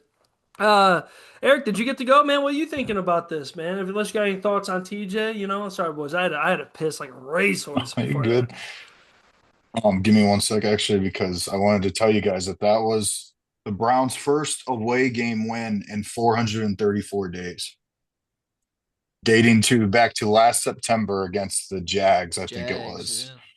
All right. Yeah. So just to put that in perspective, why it was kind of fun to watch it, because our defense, especially on the road, So is kind sad. of our defense isn't the story of the season, but our defense on the road versus when they're at home usually is a different story. But like they did beat a bad Raiders team, but like and I thought Sanders had probably a B minus, maybe C minus game, like right in that range. Honestly, the range I rated Gabriel is just they're different players. Like I think Gabriel is going to turn over the ball less throughout the season. But I think Shadur, obviously, we saw Shadur can actually at least push the ball downfield or try to. So I like all I can say about Shadur's game on Sunday is I think he it justified starting him again this week. And that's what I'm going to look at as week by week. Because like I do think if Sanders had a bad game, they just go right back to DG, which I'd rather evaluate both quarterbacks. Let's let Sanders play it out no matter how bad it gets. Let's just evaluate the room. TJ, your point, Miles, dude, just God, that defensive line as a unit is just so much fun to watch. And I feel like that's why we're seeing Miles put up these crazy numbers, is because these guys have nowhere to go. Like Mike Hall and Mason Graham are becoming such unsung heroes right now as young guys, which is fun. Like Graham, dude, Graham was probably close to 8 sacks on Sunday alone. He didn't get any of them, but he was right there for all of them, and he's just beating the shit out of people, dude. He's so that's nice. We're getting early return on that. Offensively, I thought it was a relatively simple game plan, which I'm okay with, especially for a rookie's first start. I wish they would have done that for DG a couple more times, but maybe it helps if you're playing an awful fucking defense. But yeah, I mean, yeah, I'm like Jack said, like that was that's win cost us 4 draft slots. Now we're pick 6 from pick 2 if we would have lost that game. But it's just like it is kind of fun that the vibes aren't so fucking low for a week, you know? Even if we go out there and get fucking racked on Sunday, that's cool. It's just fun to have a couple days where we didn't have to like, just do the doom shit. So I don't know. Let's see. Hopefully Sanders just take another step, dog. Just take a step each game. Do something cool each game that we didn't see before, and good for him. I will say this, and Sanders does have the deer in the headlights kind of look. All rookies do. Like they all do. But he looked like an actual player that was his own player. Dillon Gabriel always looked like someone that was trying to be a player. Like he was trying to be a quarterback in the NFL. Shadur looked like now it doesn't mean it's always a good thing for Shadur, but he looked like his own quarterback. It looked like he was his own man. And I feel like as a quarterback, you need that guy that has a little bit of his own flavor to things. Like there's certain things Jared Goff does that's different than this person. You know what I mean? Like any quarterback, you can name it. And like Brock Purdy got all of his money from slinging the ball like right away. He did the 2-step drop. He didn't even wait for the 3rd step. Just didn't know what he was doing, but he knew he liked doing that. It was cool to see Shadur kind of roll out and then throw a bomb. Even some of those throws were wild. I'm like, bro, the wide receiver don't even know what's going on. You just launching it at people. You know what? Be your own man. Like if you're gonna live by the sword, die by the sword, and that's something about Shadur that I think, there's gonna be more shit that can come his way. There's only some people say it's only up from here. I'm like, nah, if you're Shadur Sanders, it can go down even further from here. But at least right now, you were your own man on your first start. And regardless if it was against a shit team or not, like Dillon Gabriel did not look like his own man. He has no identity as a football player. And it's something that I remember TJ talked a lot about that at the beginning of the year. Like who is the guy though? Like, he has experience and stuff, but like his arm is just an arm. He's not that fast. He's not like that crazy. He's also not that big. So what is he? Shadur just went out there and said, fuck it, I know I got one thing. And I'm just going to fucking, and he did it when he was supposed to. And I think it also helped Judkins a lot, and that doesn't sound like a fucking genius John Gruden take. If you're able to get that safety out of there for just a fucking second, you can run the ball. And that's just the way it goes. Clark, man, what do you think, man? What is the inner, I know I'm talking to a tired round 11 out of a 12 fight championship fight Browns fan here. But what do you feel, other than saying fuck them, what do you feel with something like this with Shadur? Do you feel a little bit of hope with it? I mean, it's kind of the best case scenario for his first start.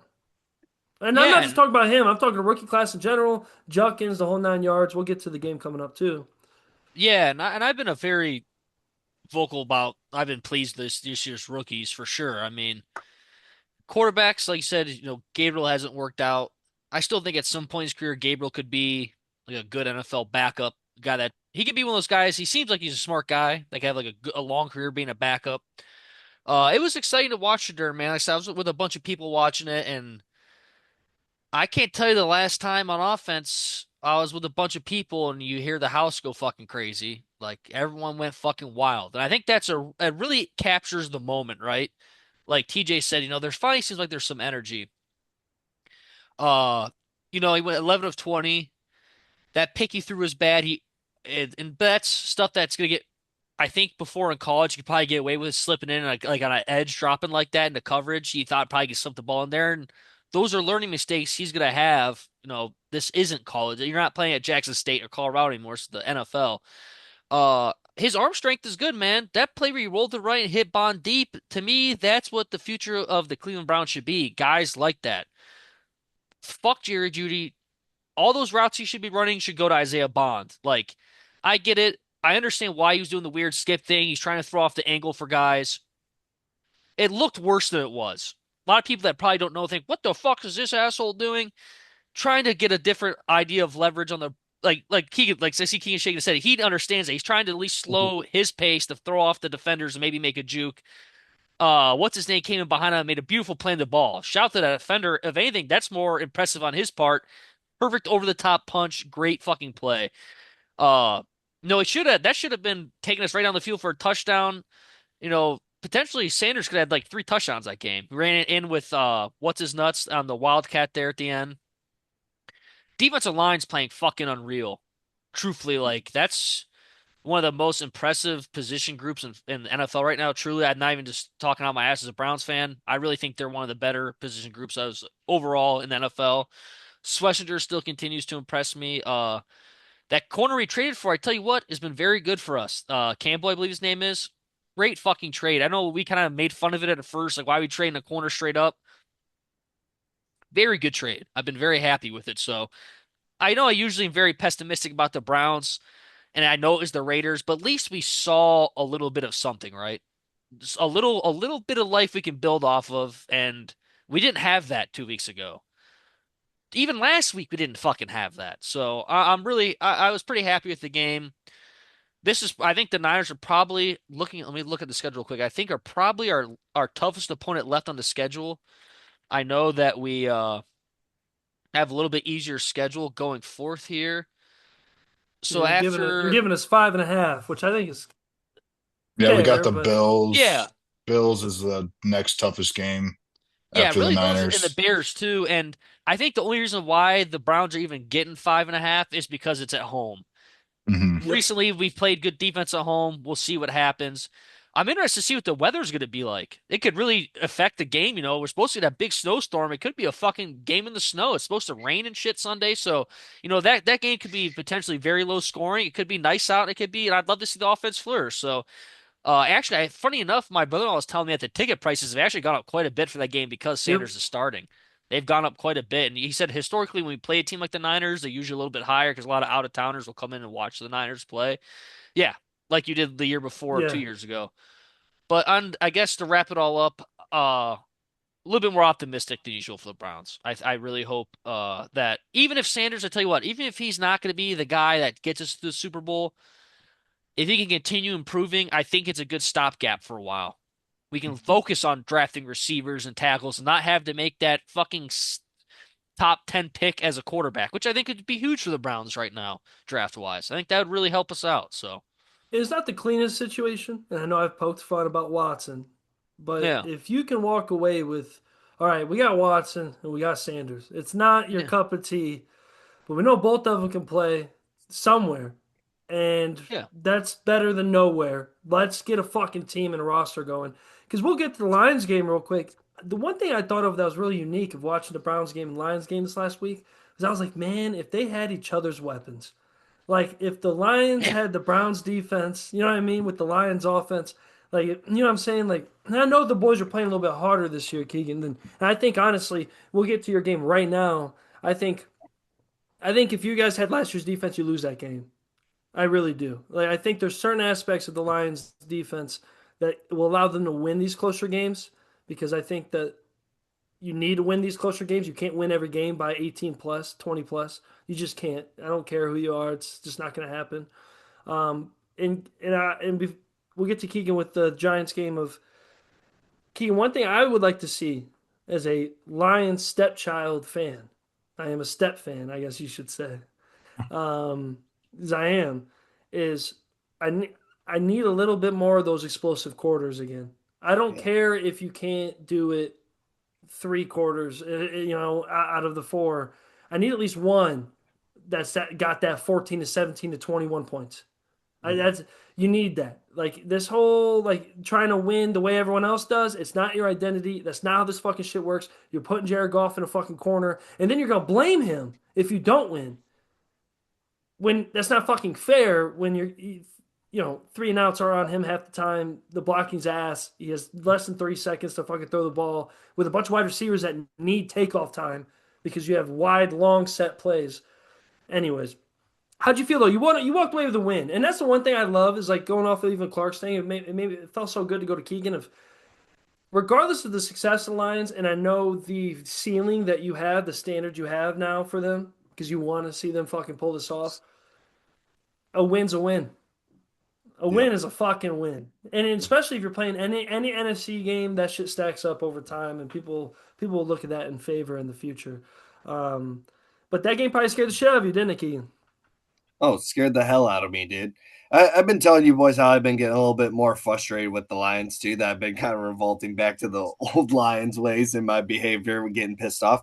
And I'll be honest, man, it all just starts offensively.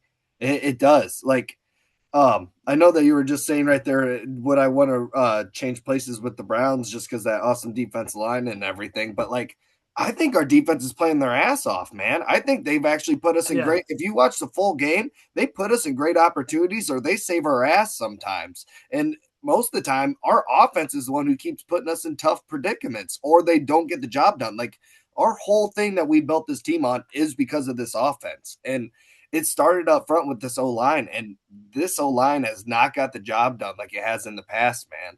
So I think that like, if we do go into draft season, if we don't get the job done this season, we got to start looking O-line wise and start either building depth or finding the dude, because God, I feel like there's questions there. But yeah, man, we got to step it up. This Packers game is going to be huge. I think we've been in a slump, but like, if you want to show off against like a good caliber team, this is the fucking opportunity to do it. And I think I'm really cheerful that you guys have been pointing this out. Like, I think the Packers have kind of been in a little bit of a slump, man. Like, get them while they're still down. Like, freaking put your foot down and freaking beat them up while they're down and make them question themselves. Because, God, man, I feel like if it goes the other way and they win, they might get some momentum, dude, and start running this shit in the NFC North. So it's going to be a big game this Thanksgiving. There's a lot on the line. Well, I compare it to what's the best comparison? I guess I'll compare it to say if the Bengals were leading the division, but the Steelers and Ravens were only one game behind and they're playing against each other. We all know that game might be more important than the division leaders game by far. And that kind of goes with this. Like the Bears got it now. They get their participation, trophy right now. Yeah. But everyone knows like this might define your whole division is this game. Oh, yeah. It could go down to like only a couple of games here or there because, like it or not, the Packers have that tie. And that tie could really show to be a fucking ass kicker to you guys of winning that division. And this is, to me, this might be the most important game on your whole schedule, other than a playoff game. But real quick before I end it, I loved your point about that we need to be more explosive, man. Like, I know I kind of is just saying that with the offense, but like, the way we finish that fucking game is the way that we just gotta like even start a game, start the first fucking quarter and get like a 21-0 lead right off the rip, man. And just capitalize. When the defense gives you opportunities, you got to go fucking capitalize on it, dude. Well, I think Coach Campbell does know how to coach games very well that aren't like that. Yeah. Because he was so used to that in his defense. We complained about that last year. Why are we having a second quarter with 28 points, but you ain't scoring anything else? Yeah. It's like, well, on this team with this defense, if they did that, they'd win the game. You know what? I will say this season in particular has been a little bit different. I almost feel like, dude, like teams are a little bit more fucking scrappier this year, especially even the Giants. They've been fighting hard, and Winston getting like that hype to be known that he's going to be the starter this week. Like, I think they really fed off of that and everything. So like, maybe it was just like a good week for the Giants is what I'm hoping and everything. So we'll see. I think it was the same kind of thing of the Browns, right? Like they thought it was doomsday when they lost to the Jets. Like it or not, even especially before the trade. So that game was before the trades, right? Before the Jets just imploded. It was right after. Or right after. Yep. Well, like even then, like the Jets have a lot more nameable people than you think. If you actually look at the roster, same thing with the Giants. The Giants' defense is actually fucking crazy. Like, it really is. Like, that front seven could really do something down the road. And that's why you see them so frustrated that they blow leads. Shout out Lions, man. I think you guys will be just fine. Just beat the Packers. I just think Love is hurting. I don't know if Love is just something about him. If you guys can fucking smack him in the mouth a few times, you'll be just fine. And block Micah Parsons with everyone you fucking have, please. Like, because golf might fucking see the goddamn turf like multiple times. I'll tell you this. I'm glad that freaking Kraft's been out, man. He's fucking was a huge part of that freaking Packer offense. That tight end. Oh Yep. my god. Yeah. Because I'm not really threatened by their receivers. I mean, that rookie they got, he's pretty decent, but I don't know. I'm not threatened by Watkins. Yeah. Well, like having Branch and people like that in place is a lot more stability than what you're used to. And I think guys like that will be just fine knocking motherfuckers' heads off whenever they want. Like, that's what you need.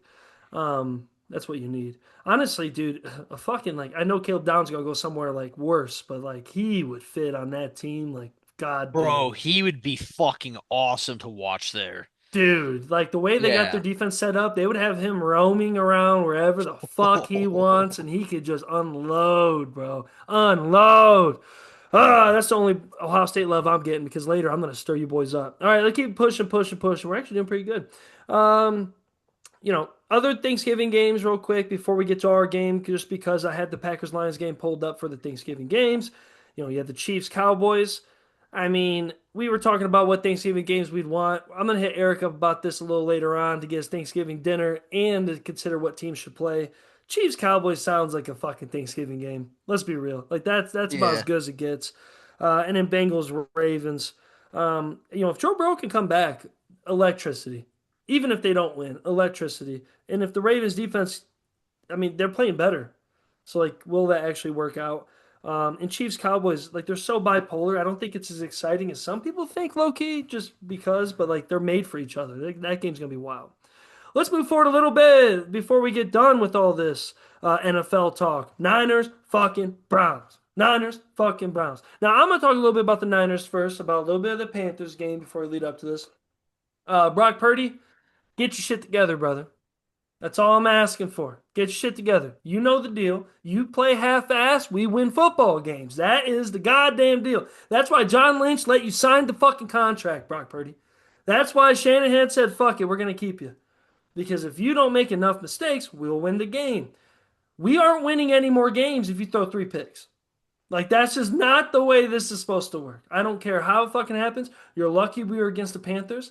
You're lucky that we finally have some DBs now that bullied the fuck out of their wide receivers. I do wish that kid from Carolina was going to be better, that Levet kid, the one with the strong accent. He had a really good game last week, actually. Like, he had a big touchdown. But we bullied the fuck out of him. We got lucky. But at the end of the day, man, CMC, I wish we had a better team around him with more health because I really think he could push for an MVP season if he had more players. If we didn't have to abuse him the way we do. I know we talked about it a little bit last season. TJ and Eric were here for that. I kind of had a little bit of a CMC for, MVP talk for a second. It didn't last the whole time, but like there were certain times, not last year, the year before, there were certain times where I'm like, bro, like if there's any running back that's going to deserve it sooner or later, it's probably going to be CMC. We don't win any games without him. He goes down, the whole ship goes down. And god damn it, you could feel George Kittle's back.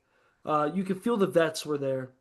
Fred Warner was all excited on the sidelines. He's traveling with the team. I'm not really worried about the Niners. I'm going to hold the same standpoint. I know it sounds boring. I've been kind of running through the Niners fast because I haven't changed. Wild card, baby. I know we're doing it. We're going to make it. And you gave me Kyle Shanahan in a wild card game, anything's possible. We can make it somewhere. That's all I care about. As long as we have CMC and Kittle, Williams. Now we're gonna pivot into this Browns game. I'm gonna give my take first of just how I think it's gonna go. I think it's gonna be a very close game. I think also I know my Niners. I hate to say it, but we're due a slip. Like we're just due a slip up. We just are. Like I just know it. And if Purdy plays anything like he played, we won't win right away. Now, I have a really, like, honestly, I don't think the Browns Niners game is going to be any more than 10-17. I really don't. Oh yeah. I don't think it's going to be a high scoring game. I think if it is, it means that guys like Jennings for the Niners got involved and certain people like that and Kittle. No offense to you guys, I would pair up our playmakers way more than anybody you got on the offense. So I'm just really hoping Mhm. that we can bust a few big plays open in between those stalemated drives because I really think the first couple of quarters could be some of the most boring football for people that don't like good football. Like we would Yeah. like it. We're gonna like it. We're Yeah. gonna think it's A 2B electric. game. That's what I've heard Yeah, people start calling them. yeah, Like yeah. a It's like 2B game, you know? no one else can understand it except a specific group of people. But I do think that we're gonna break out. I do think Miles Garrett is definitely gonna stack at least 2, 3 sacks. I don't think he's gonna hit Williams' side that much. There's no reason. Hmm. And you'll watch the way we run our plays. Everything's heavy to his side, and if it's not, it's a specific counter to the other side. And I'm not just talking about running. I'm talking about the rollouts, the passes. We're kind of one dimensional in a way on one side of the field. Like we really don't know what to do unless Kittle's trying to really help. And if Kittle's helping as much as he needs to, then that means he's not out on a route. And if Kittle's not out on the route right away, then you only got Jennings, you got Pearsall, which I don't mind. But if Purdy's under any rush, which he will be against Garrett, I mean, look at the size of Purdy, look at the size of Garrett, guys. Just look at them on paper. It doesn't look right. I think also I have a little bit of PTSD from the game before. That's why I almost went. I was like, bros, that was the same kind of scenario. I'm like late in the year, cold. We probably should win. I am never going to a cold Browns game again thinking that the Niners are going to win again in my life. That was ass. Missed field goal right in front of me.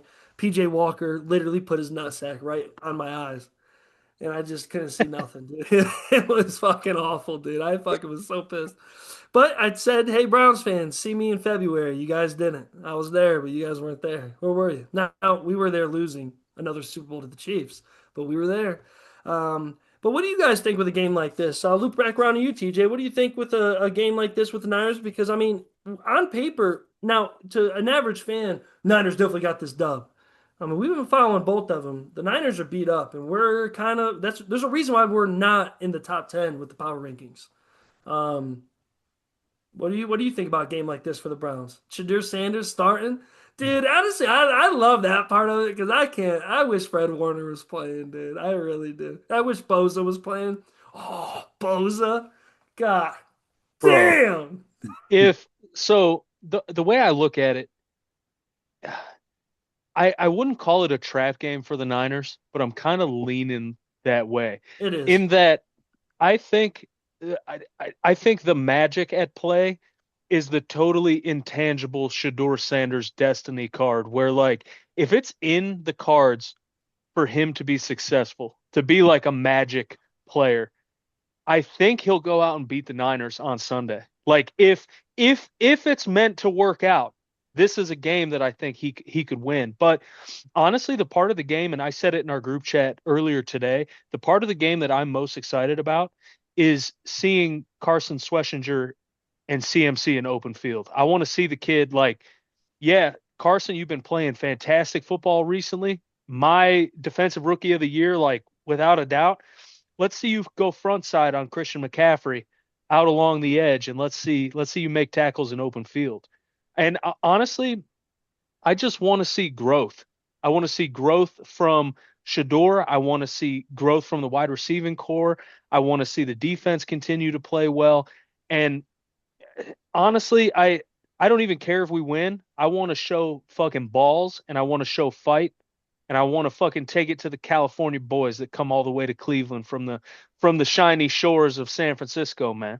So you want growth and balls. Let me get that Yes. straight first You before I heard keep me going. right. Growth and I balls, want to see baby. a doctor. No pause allowed, man.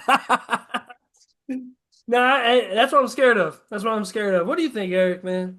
Almost need your realness to help me I out here. yeah, Are you being realistic, Eric? Because I would really appreciate that. yeah, of course I can't. We were 3 and fucking 8, dog.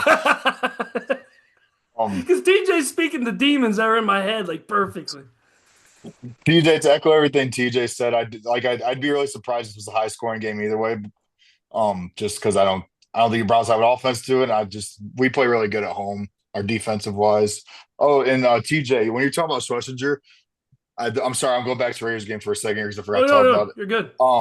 Dude, that Schlesinger tackle on Genty, Oh my God, Keegan, I don't know if you saw that, but you would have passed out, dude. It was beautiful. Yeah. Dude, it was so sorry, I just had to go there quick. But no, I'm Yeah, excited to see what I want to do is come on this pod next week and Jack should just be like, dude, you guys got some young fucking dogs in your team. Because it's different when you watch them for a full game. I just true. want Jack to be on this pod next week and be like, yeah, dude, like this guy's a rookie, that guy's a rookie. Like that's randomly that's what I'm looking forward to is like Jack just being like, no, you guys got some fucking dogs on that team. We're like, all right, cool. Like I could take a loss. I'm not like you can't really value this season anymore by wins and losses as a Browns fan. Like TJ said, you value it by growth, you know.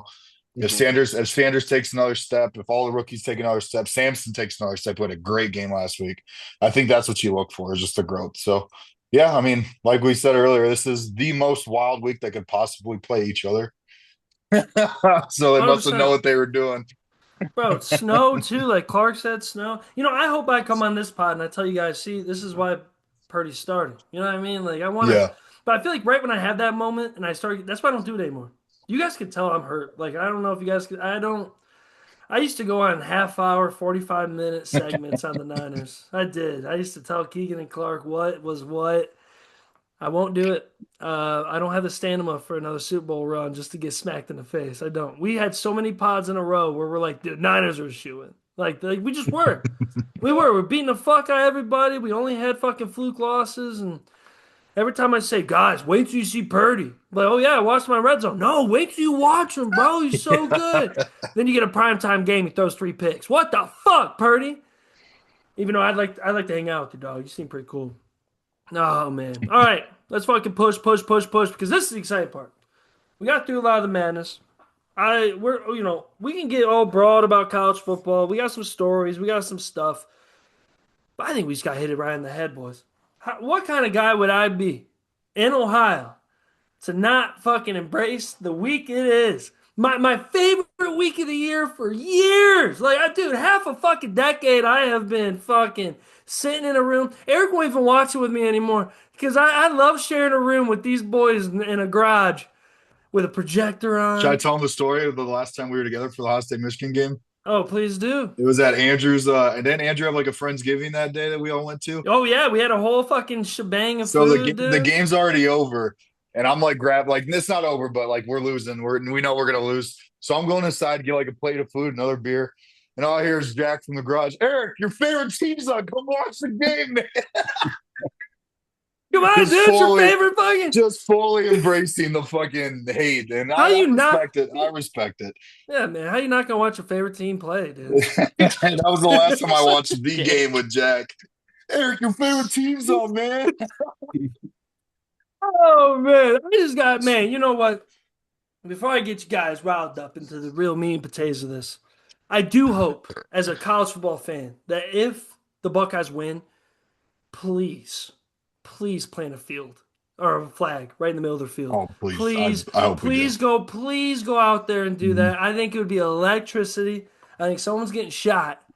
Like it's gonna get wild, dude. The fact that they were pepper spraying homies last year, I couldn't believe my eyes, dude. I will say this, but let me get in my bag, dude, just because I might not be able to next week. Like you guys might put it down on them. I predicted it last year. I thought Ohio State would shut them out last year. That did not happen. But to watch Bill Howard, yes, Bill Howard, throw those passes around the way he was last year, to watch the ugliest Ohio State game I've ever seen with the lowest score. And then to watch motherfucking douchebag Ohio State troopers start pepper spraying hoes, and Ohio State's losing their mind, and Jack Sawyer's crying with flags and shit. Oh my God. It was the epitome of who you guys are. It's the epitome of the fucking Fugazi bullshit. Seeing Coach Day, the best coach ever, the coach of the year, the national champion. He is top 3 now. That's a way different argument than it was 4 years ago. No, that's fine. Him sitting there going, what's going on? What's going on? Motherfucker, this is no different than like Pee Wee when you see the kids try to pair up for hitting drills. You knew what was going on, but you wanted someone else to tell you. You didn't want to go out there and face the music, bro. You didn't want to go out there and defend the O. Block O. Yeah, there's nothing like it. You know what? Ohio State, I blame you for the SEC thinking it means more. I blame you. for why the SEC thinks it means more to all of us up here in the North. All of us, fans of Notre Dame, fans of Michigan, fans of everybody. You guys show it to everybody. Oh my God. But anyways, I digress. Um, I'm a hater appreciator. Bryce Underwood ain't shit. The running backs apparently still in and out. Your front seven's disgusting. You have the best linebackers I've damn near probably have ever seen as a core in football. Fucking, I don't care who they're playing against. Those guys are fucking probably the best. Um, I will say though, Julian's saying playing in the big house. Any Ohio State player playing in the big house, it's tough. I do think the athletic department did a little disjustice for you guys not having some crazy away game before this. Like, you don't want your first crazy away game of the whole year to be this moment. I do think Coach Day has led them up pretty well for this moment. You guys might know more than me, and you'll get into this. I don't. I mean, I think that they're just holding Smith and all them back for this game and for the playoff. I don't think there's anything legit. Now, there might be something legit wrong with Tate. I don't know. You guys might know. But I know they've been saying he's day to day. I just think that Day is putting all his eggs in this basket, but that's what worries me. He's trying to make it seem like it's about this team. It's not about the rivalry, which I agree with. Me as a hater appreciator, every time you guys make a tackle against Michigan and you're jumping up and down cheering on the first drive, you lost the game. Like you're blowing your load. Ohio State cannot blow their load in this game. You can't get hyped after a 3-and-out. You can't get hyped after an interception. You got to get hyped because I remember the old Ohio State games. The way it used to be when Ohio State won for fucking damn near 20 years straight, those players didn't celebrate even if you guys were up fucking 30. You guys still sat there with this fucking stone face to see if you guys can still put more on them. I don't want to see any fucking celebrations. I want to see nothing but fucking balling. And also, I really can't afford Ohio State to lose. There's already barely enough room for Notre Dame right now. I really can't. And I cannot afford Michigan to be a 10-2 team. I just can't afford that. I can't afford it. I can't. Oh, because they'd be locked to get in if they want. Yeah. I can't afford any of that shit as an Irish fan. So give me Bucks, give me Bucks, give me Bucks. But also, what a great run we had, boys. What a great run we had. Because I don't think it's going to happen for a while. I think Ohio State's going to win the next 10. I really do. But man, what a run we had. Where do you guys want to leave? How do you feel as a genuine fan? You can leave schematics out of the way. Because you know that doesn't matter during this game sometimes. Yeah. Last year showed that. It doesn't matter who's who, what's what. Because last year, the corner's kind of been buffed up this year. He ain't playing as well. Well, he had his game of his life against Ohio State. You know what I mean? Literally got put on the draft board for that game. Way higher than he would have been if he played like shit. But where are you guys at? I don't toss it up to you guys much today. I've done good at passing it around. But you two boys down there on my screen, where are we at? Eric, man. Quick question for the pod. The first time to answer at the same time is for this. First question I have for the pod. Are we corny if we plant the flag if we're 9.5-point favorites? Are people going to call us corny for that? Hell can no. we throw that shit out the plant that window for this game? motherfucker. No, we can throw that shit out the window for this game, right? Yep. Okay, You win that game by as one. long as you guys that agree bitch. with me, bro. As long as you guys agree with me, I'm fine. Because Yep. I could see us winning that game by fucking 7. I guess maybe we kill them. Either way, I hope they do that shit. Just because they did Same. to you, go do that shit again. I don't give a fuck. Yep. I just want to get that clear before we get into Nope. I don't want to be sitting here next weekend because it's gonna be popping thing online if they did do that. To be like, you're a 10-point favorite, you planted the flag.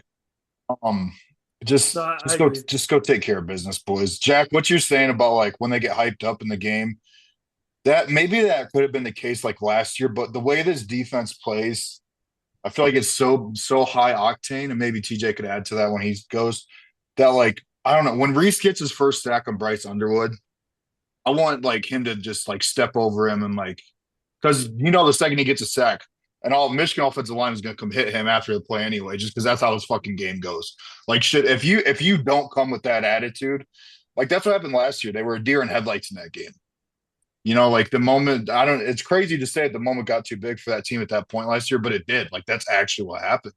Like they were just a deer in headlights. So I want to see like the high energy for his like, I don't know, like especially on defense, I guess, especially on defense. I just want to see those boys play confident. They have been. Keep playing confident. And if you got to play confident by talking your shit, dude, by all means, fucking do it. I don't know, man. Like I'm not going to come in here to talk shit because I didn't think they had a chance last year. JJ said he's good to go today in the Downs pod, Caleb Downs pod, so that's good to hear. Tate's a weird one, and this is why I hate college football injuries because they never have to be honest with us about the shit. Like they can just push it off and push it off. But even if JJ's not healthy, I still think you dress JJ as like I hate when people do this, like as a decoy. But like I still think like, hey, you put him out there, like, and then just in case. Like I don't care if he's hurt. We got to win this game. I want to get to the Big Ten championship. Like, yeah, just go take care of business, boys. And fair warning to anyone who texts me at 11 a.m. on Saturday, because I will stop drinking at kickoff because I get the butterflies, and I'll stop drinking. And fair warning, I will be feeling myself with a group of fellows. That's all diehard Buckeyes fans. And TJ, I'll be thinking about you the whole time, my brother. Wish you were next to me. I'm right alongside you, man. I'm right alongside you. I just with the Michigan thing, two things can be true. They absolutely, unquestionably have beaten us some years in a row, and I can live with that. I'm not unrealistic in the idea that, like, yeah, I'm not going to fucking argue with you. What, you won 4 games in a row? Yeah, I've got nothing to say on that front. But what I do have something to say about is the fucking smug fucking nature of the Michigan fandom and the Michigan fucking hopefuls. I hate the shit. I'm a real Ohio State fan. I'm not a nails painted lipstick Ohio State fan fucking going to No, but use the word smug lightly, Ohio State fan. Please use that word lightly. It's the thing, and they it's the reason that I hope Saturday is disrespectful. I hope we fucking teabag them, and I hope it gets fucking brutal. And you know what? I hope they plant the flag. I hope they plant the flag right on the big yellow M. And I You hope almost slipped up there. Whoops. You took him under and just played him right in midfield. Day's son on a stick and shove his ass down on the I want the flag right in the middle of the field. And listen, you plant that bitch at the big house on Saturday, don't be surprised because those motherfuckers are going to go to midfield and you're going to be in a fucking scrap. So you better plant the flag, turn your fucking head and get ready to go, man. Put your chin strap on because them boys are going to be ready to fight. And I think it's so convenient year in and year out that it's okay to disrespect Ohio State because they're good. Like it's okay. Michigan let their fucking nuts hang. It is what it is. If any other team in college football did that same shit, it'd be disrespectful. It'd be bad for the sport or whatever. Nah, fuck that. I can get down with it too. I'm fucking dirty too. So I hope they go in on Saturday and fucking teabag them. I hope Bryce Underwood gets his own head shoved up his ass. Because listen, I got 4 years of fucking rage built up. I wanted Ryan Day fucking fired last year. I told all my group chats, fire this motherfucker. He can't win the big one. And I don't care about rankings. I don't care that we're undefeated. I don't care that we're number 1. When you show up fucking Saturday, you better be ready to play. Be fucking ready to play. You're not bigger than the game. Michigan is not some fucking podunk fucking opponent because their quarterback has 5 fucking touchdowns all year. This is not a bullshit pushover game. And if you fucking sleep on them, they will fuck your face, man. You better be real fucking careful. So it is what it is, man. Let's leave it all fucking out there and let's whoop their ass. If we can beat them by fucking 100, beat them by 100, and maybe these motherfuckers will stop talking about shit from 4 years ago when they were sign stealing and fucking cheating. When they were on the Central Michigan sidelines in a fucking uniform, in a costume, fucking cheating. So I don't want to go there. I don't want to go there. Dude. Go there. They cheated to win. Oh yeah. Hey. I wonder. Why did the 4 years they beat Ohio State also coincide with the fucking famous cheating scandal that got them in trouble with the NCAA? Oh, that's just a cop-out for you guys. You feel so relieved that got out. How does that work? Thank God that's a thing. How do they play?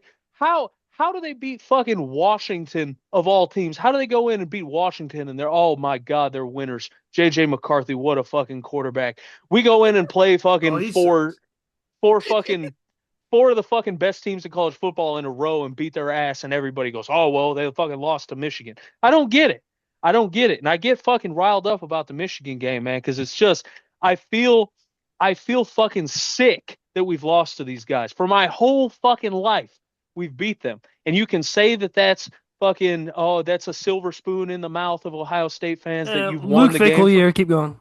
Yeah, no, Luke Fickle, I'm how's he joking, I'm doing? joking, I'm He's joking, over I'm there joking. fucking, he's got the pity award. He stays up at night with dark circles under his eye. It looks like he's drinking himself to fucking death, dealing with whatever college football team bullshit he's fucking dealing with his slogans on his shirt. The fucking says there's no I in team across his fucking coaching shirt. Fucking dickhead. I don't want to hear anything about it. You know, I want to fucking beat them, and if we can beat them by 100, beat them by 100. Fuck the sportsmanship, because we're gonna fight those motherfuckers before and after the game anyway. Fuck the sportsmanship. Beat their fucking ass. Because if you're gonna fight anyway, make it fucking disrespectful, man. Hell yeah, dude. I will say, heard similar speeches last year. Hope this year's different. Put 100 on them. I will say, you guys see Michigan's good luck charms back. That quarterback apparently that is like the one guy in the roster that's beat Ohio State every time. They have a quarterback that's been hurt for a while as a backup, but he got hurt during their bowl game last year against Alabama. But he's back specifically this week as a good luck charm for the team. The boys are riled up. Honestly, I think it would be ironic if he comes in the game and snaps, Chad Henne style. Good. Wheel his ass out there. We'll fuck him up too, man. Hit him upside the head with a crutch, man. Fuck that motherfucker. I'm tired of hearing it. And you know what? Let me just get this off my chest, man. Yes, it is fucking embarrassing. Okay, it's fucking embarrassing to lose to these fucking guys. Yes, I fucking acknowledge that. It doesn't have to be, well, what about Michigan? It's like, I fucking know. I lived with fucking shame hanging over my head every fucking day that we lost to these motherfuckers 4 years in a row. And TBH, I don't think they were the better team for a lot of the fucking years. Nope. We just got our asses beat. And I can live with losing to a fucking good team. But Davis fucking Warren throwing 6 passes last year and they fucking beat us made me sick. Made me fucking sick. If they came in with a solid roster full of playmakers and whooped our ass, I can fucking live with that. It's losing to the teams that are fucking terrible and play them shitty fucking 10-7 games where we miss a fucking field goal and we ended up losing the game. It makes me fucking sick. Now, I'm going to be devil's advocate without being just an asshole. Does it worry you guys, just even if slightly, not just if it's Michigan, that this might be roster-wise, not just roster-wise, but record-wise, the best team you played all year? I mean, I don't like hanging. So try to respect me for this. I don't go after low fruit. I don't go after the fact Ohio State hasn't played nobody. I don't believe in the schedule thing because I think it's such a gamble on who's on your schedule and if they're good that year. And Still gotta win your games. Yeah, I just think it's low hanging fruit. If you're beating your teams and you're not losing any minute of the game, there's nothing you should be doing better. And Jack, you always mentioned too that you're good at bringing this point up, especially a lot with Notre Dame. Dude, like they booked these games out so far. Like Oregon State, Keegan. When Oregon booked Oregon State for this season, Oregon State was on like 3 or 4 years in a row of 10+ wins in a season. Like, and then you just can't see the fall of like Penn State, Like if Penn State would have been who we all thought they were going to be, or Texas, even though Texas's fall off isn't as bad as Penn State's is, then you wouldn't have to really like talk about it, because it is a point. Like the only reason I don't get into like the schedule game with Ohio State specifically is because I feel like they've dominated everyone they've played. Really, like they haven't had a close game yet. To Jack's point, and that's like why I don't like think the strength. If they were like a 9-1 team with the strength of schedule thing, or like even A&M, who has a harder strength of schedule, of course, but have played really bad teams in tight games over and over again. Like I don't know. It is going to be, especially going to the Big House. That makes it the toughest game. Going to the Big House makes it the toughest game. Michigan had 4 fucking wins. That'd still be the toughest game on our schedule going to the Big House at this time of year. Hopefully it's not this year. Hopefully like TJ. Hopefully I'm not even going with TJ said, because you're speaking for both of us, brother. Fucking that shit hurts, man. That shit hurt. But I don't know, man. This is a fuck Thanksgiving, dude. Just give me to Saturday. Give me to fucking Saturday. And I just got to be the devil's advocate guy. I think it's important to state that Michigan will be playing for their season, right? Like they know that this is their ticket. Regardless of what we think of them, I don't think they're worth half a damn, but I think they're one of the luckier 2-loss teams out there. I don't think they're. I would love to see them in BYU in the Pop Tart Bowl type shit. Like, you know what I mean? Like, I don't think BYU's that good either, even though the record's nice. Um, but I will say, if you're fighting for your season and Ohio State knows if they lose, they could still be just fine. Last year kind of was the proof of the pudding in a way. He can just go to the Big Ten if we lose on Saturday. Ohio State's out of the Big Ten championship if we lose on Saturday. Ooh, give me Oregon, Indiana, baby. Hey, Dan Lanning on top. Keegan, show him your shirt. Dan the man. Hey, baby. Oh, that's a perfect segue, man. That is. You guys got anything else leading up to this game? Keegan or Clark, you guys got anything? True bleed Actually, for I'll Ohio see. State. Keegan, go first, brother. You're the man. You go first. No, my take's gonna be quick, man. Actually, normally I would have talked shit and try to get in your guys' head and try to see that and try to make you think Michigan might have a chance. But I really think with your guys' team this year and everything, I just don't think Michigan's there yet. It's not the teams of the past in Michigan. Like, at least, like, even though you guys had really good teams too, like, they had a team that could compete with you and stuff. I just don't think that they're there this year. I think you guys are going to handle them, especially because of all this stuff that's been happening. I think you guys are going to wreck them, but we'll see Saturday. It's always a big one. Saturday, let's go. Clark, what do you think? I hate Ohio State as much as the next guy, but they should beat these motherfuckers by 50. Right. If I'm Ryan Day, dog, I'm chucking that motherfucker downfield 60 times. I think one thing they've gotten kind of caught up in the last few years is trying to play how Michigan does with tough in the run game. Michigan's got a. I haven't watched a lot of their games. I watched a few. They have a pretty decent run game this season. Ohio State's got some really good young guys. Your strengths in the outside receivers, man. Let them fucking boys feast. I know they've been very conservative this year. They're play calling, trying to cut down number of plays. Let that motherfucker fly. I wouldn't even have a single restriction on playbook. To them, their playoffs should realistically, like their postseasons, to start Saturday. That's the mentality they should go into that game with. That starting now, every game is fucking do or die for them. Really, if I'm Brian Day, that's the mindset I'm going to that game with, and I'd plant that fucking flag at the middle of the field. And like, I think it's a good point. Like I said, I always talk. I don't hate Ohio State. I'm not a big fan of Ryan Day. I like a lot of the guys Ohio State has. One thing I will say that always makes me about Ryan Day for how we see these programs, all these top tier guys. He is very, very good at getting these guys to play as a team.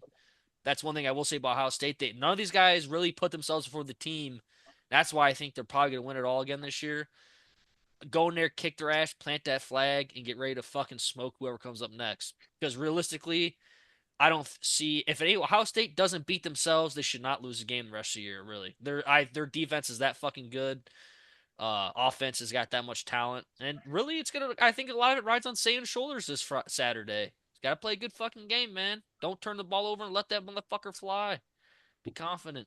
100%. And I'll be one last devil advocate thing. I think the conservative offense. I just hope Brian Day has that thing up his sleeve he's supposed to have this The whole time, switch. I right? hope he hits the Yeah, switch. Yeah, like absolutely. Yeah. I think if he doesn't do it Saturday, then you probably do it in the Big Ten championship, right? yeah, Like just because it's like, hey, like now we're playing a team that we think's on our level or close to our level. It's like, hey, turn it the fuck on now. Like let's like Yeah. because that would be the biggest justification for the way they played this year. You know, is like because if you get caught up and you lose a game, like Clark was just saying, like with Michigan, especially last year's game, you know, that Michigan had 2 first-round picks in defensive tackle, and we just ran straight at them the Yeah. whole game last year. You know, it's just like, dude, you don't got to do it. Like, BQ, let's that BQ shit. Everyone says BQ with it. Fuck it. You know, yeah. third and or fucking second and short, dude. Just Jeremiah, see ya. Yeah. Throw the fucking ball. Like, who gives a fuck? Like, just go, be aggressive, hit the switch. Like, sorry, Jack, I mean to interrupt you. It's just No, you're good. what you were saying is like is kind of echoing how I feel about Ohio State right now, and it's just I hope they can flip that switch when they want to. I think they can, but I hope they do it when they should. And I think Saturday would be a great moment to just flip that fucking switch. And like Michigan be watching the game plans all year. And what if you come out this week and you just give Stan 50 fucking attempts? You give them 30 attempts, or no, 30 is a little crazy. Let's say you give them 24 attempts in like the first half. Just like, hey, drop them back. Fuck it. Like, My thing is too though is you guys would probably agree. Ohio State, you gotta avoid them slow first quarters. Some of them first quarters are pretty slow. And I get the reason. we're talking about who they're playing. We could break it down of why that is and them trying to figure things out and also missing a few guys. But even when they had everybody, even though I think of the Washington game, I think that's the only comparable game you could really think of. Um, and I just think that if you leave Washington left a couple points on the table. I'm not saying that they would have done anything really with it, but they did. That first quarter was Washington's, and they lost it. And they had a chance with some of those fumbles and things to really take control. I will say, I think y'all need to keep Ennis off the field. There is something cooking about that brother that he is going to fuck up your guys' season. He's either going to fuck up a playoff game or he's going to fuck up. That kid is a fuck up, dude. I don't care how good he is in sports. Every time I see him, he either fucks up or he's rolling on the ground grabbing some body part he has that's hurt. That kid's going to fuck your season up. Well, Get him off the field. To Clark's point, if Ohio State's someone to beat themselves, this injury bug right now with Tate and JJ is enough. Like, if those two guys actually can't get 100% for the playoffs, I do get worried about that receiver room. Why wouldn't you? And like, I know there's talented people behind those guys. It's just those two guys are so much better than the rest of the room at this point. Obviously, JJ, and it's just that would worry me going into like Clark was saying, like they can only beat themselves. It's like, yeah, but they gotta get healthy too, man. They really do, and just stay healthy. 100%. Well, let's keep pushing forward, boys. We knew this one would be a little bit, not long, but like we're having a good time, man. We cooking. We got crazy shit going on. I just want to pass it over to Keegan real quick. Dude, great win. USC Oregon. A little bit of a scare, just in general before the kickoff. Just trying to make sure you can win against a good team.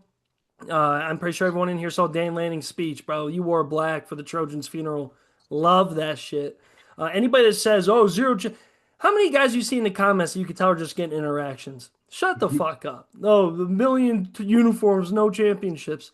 Brother, you have like BYU or Utah in your background. Shut the fuck up, dude. Like you don't even understand what this is about.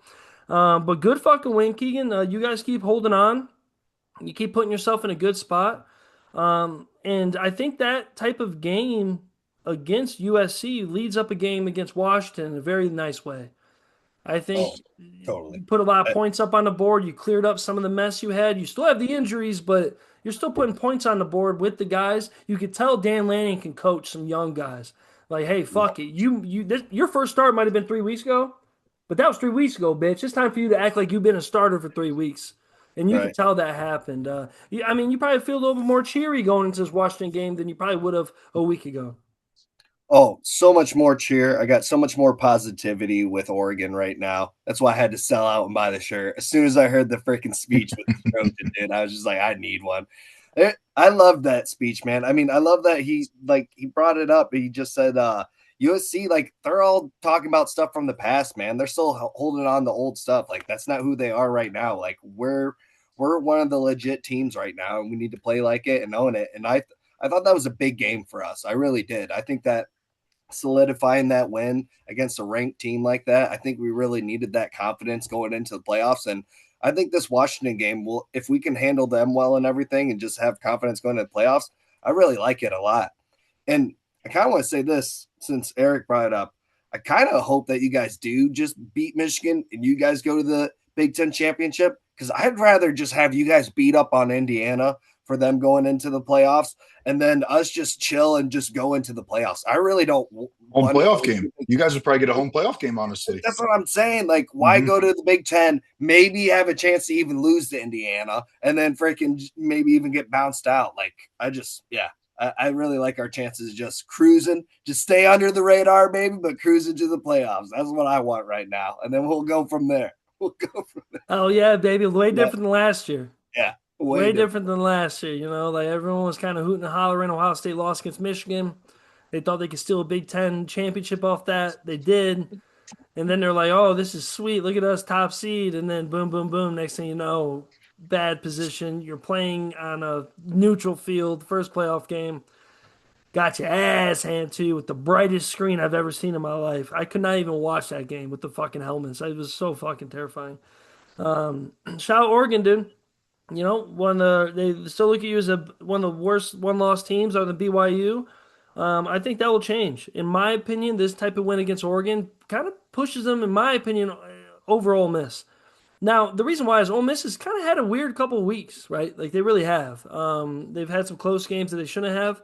I think the Mississippi State game is some of those SEC championships are very similar to the game with Michigan Ohio State. Like we all know that Alabama playing at Auburn at night is a recipe for disaster, regardless how Auburn's been. And also keep an eye on Lane Kiffin. If he bails, I got a feeling the committee's gonna make Ole Miss pay. They will. Like I don't think they'll cut Ole Miss completely out if they're 11-1, but you will see Ole Miss drop. I think. I do. I think you'll see them drop under the Notre Dames and Oklahomas potentially, and sit at that 10 range, 11 range. That could definitely happen. All right. We'll move forward quick. Me and Clark, man, we were at the goddamn Stanford game. Not too much breakdown on the fact that we fucking stomped their brains out. Had a fucking blast. I don't know where fucking Eric's fucking gone in the ether. Had a fucking blast. Fucking dude. You know what's funny? Me and Clark showed up. We usually don't show up to the games late at all, right? It's senior night and stuff. I'm trying to change the pace for some of these Notre Dame games because we'd be there for a long time and we're fucked up. So like I don't regret showing up there a couple minutes late. We didn't do they scored 14 points before we got in the stadium while we're getting our tickets checked. We're like, what the fuck? And then next thing you know, first play we see, boom, pick six, to more. I love the atmosphere of it. I don't think there'll ever be a better Notre Dame game for me and Clark to go to. Notre Dame has not put up that much points since the fucking Depression. The Great Depression is the last time Notre Dame's put up 70. It was amazing. And I know some people are saying, oh, it's Syracuse and stuff. Like, bro, just being there was amazing. Senior night, love, 8 carries, 171 yards. You felt every carry, dude, for all those boys. More points than CJ Carr had passing yards. Just fucking it. The stuff you want to see. To me, and I'll get to Clark, what he felt with that. And it was just a blast, man. Just a blast. I can't say much more than that. My big thing was, even if we were there or not, and even if it was Syracuse or not, winning a game like that was really needed for Notre Dame. With all these arguments with Miami, all these arguments with other people, you know how college football goes. It's what have you done lately? No matter who it's against, what have you done lately? And Notre Dame, not even just biased. Like I try to refrain from saying this too much because I don't always believe it because I don't want to. Notre Dame on the right night is a top 5 team by far. And we have the talent to show it. We run people out of the building. And I think we're going to be pretty fucking good. What is this? What do we got? You sharing your screen, bro? No, I didn't. Yep, my bad. No, you're good. No, you're good. What's your whiteboard? I don't know how I have my bad. My iPad's tripping, shit. Bro.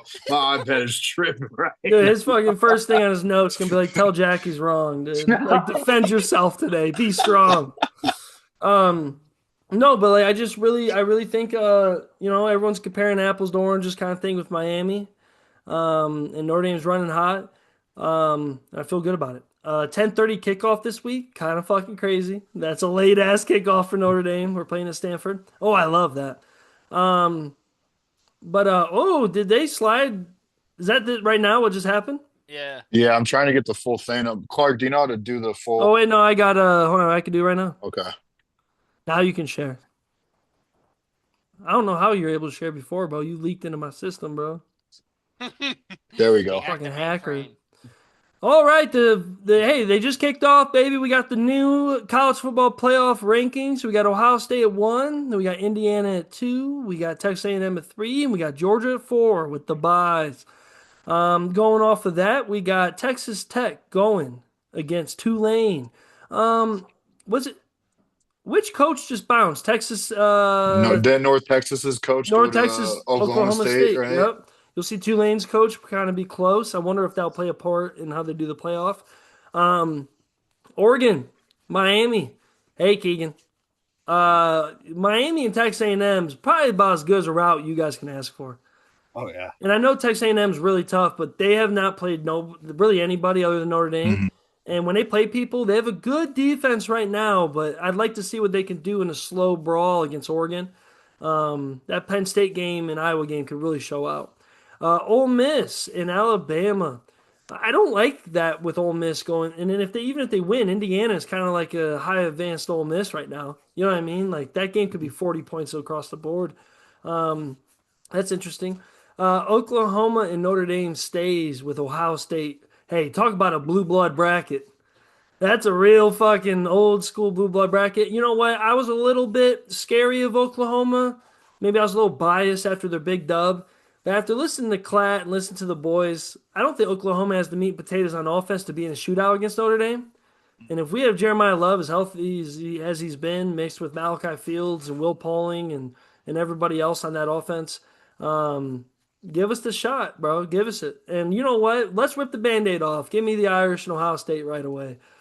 Is there anything on this board you guys see that's a little unique, different? To me, I like this playoff a lot. Fuck BYU. They don't deserve it.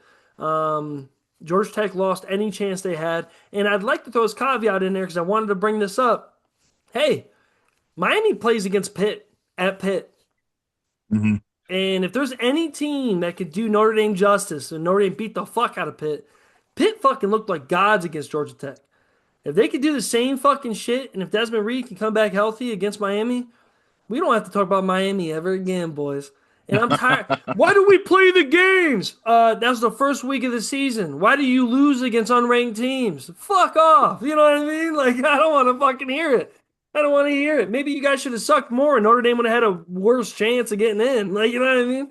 Like, oh my God. But what do you guys see with seeing this? Hey, Texas Tech could go to the goddamn fucking championship game the way I see this one. I don't know if I got any crazy. Ole Miss and Bama would be.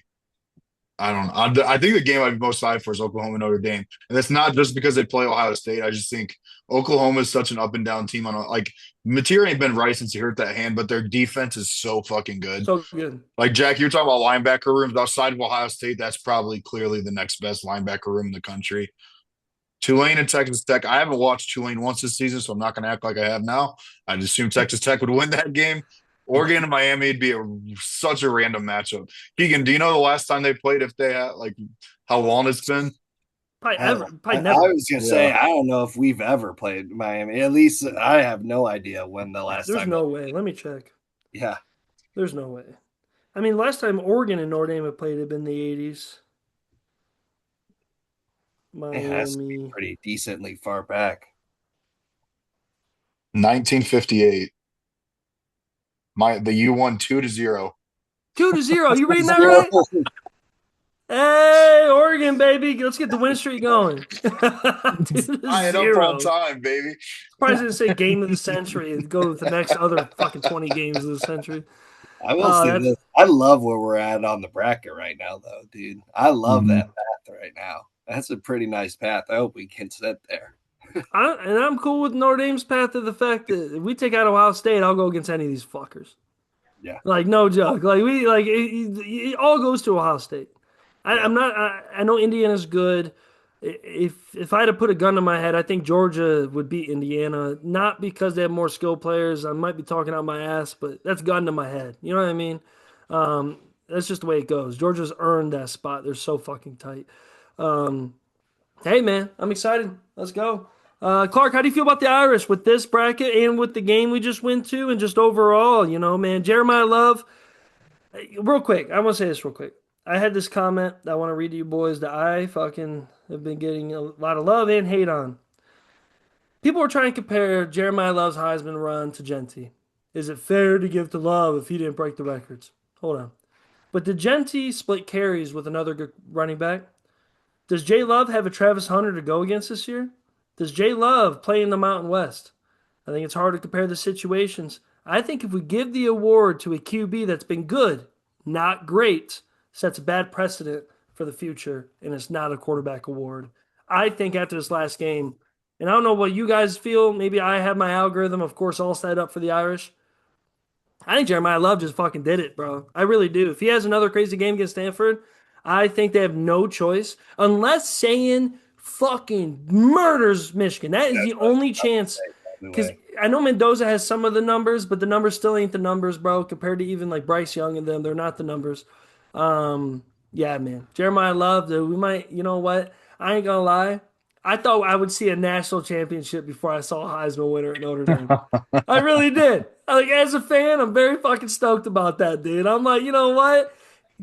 Tim Brown won it in 87. We won the championship in 88, bro. Let's fucking go. And Tim Brown wasn't even on the 88 team. Let's fucking go. Repeat history. What are we thinking, Clark? You feel good as an Irish fan today?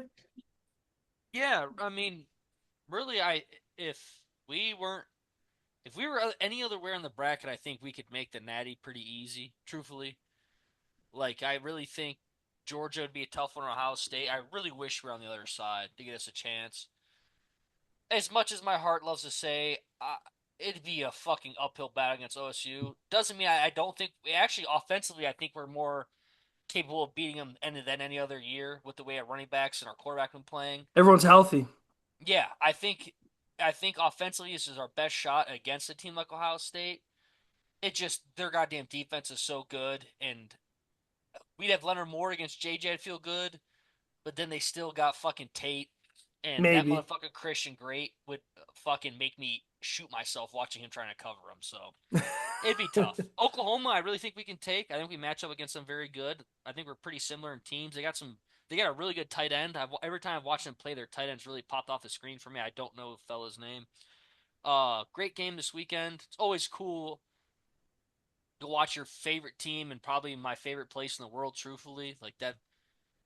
Maria got kind of mad at me because she asked me, "How are you doing?" And I kept telling her you wouldn't understand. She was like, "What does that even mean?" I said, "You just wouldn't really understand. Truthfully, you wouldn't." And she got all fucking befuddled by that comment, but she really wouldn't because that place it holds something. Ever since I was a little kid, that place has been truly magical to me. Like it really is, and you don't really ever get to see your team score 10 touchdowns in one game. And being there in person to do that was fucking cool. Me and Jack were kind of saying it's always cool to watch a close game and that electricity comes with it, but watching your team really beat the fuck out of somebody else makes you smile. So good time, good memories are made. Fucking badass group of people, man. That's might be my personal favorite Notre Dame trip I've ever had. Really, that's probably number one for me. Other Same. than the fucking driving home hungover as fuck it and destroying a Dunkin' Donuts bathroom at 6:45 in the morning. I felt bad for the fellas that worked there. They probably were talking shit on me, but other than that, great fucking time, man. That was a fucking one for the history books. That's Hell probably yeah. my highlight of the year. Do you think now bias side, bias there? Jeremiah Love, bro. Come on. Like Yeah, there's I think you guys also like we just saw him in person. You gotta see this motherfucker in person, bro. Ain't nobody other than Jeremiah Smith, and that's like we're talking about generational. Like nobody in the Mm. world, and I've seen both of them in person, pops off. It don't even look like D1 athletes out there. It just don't.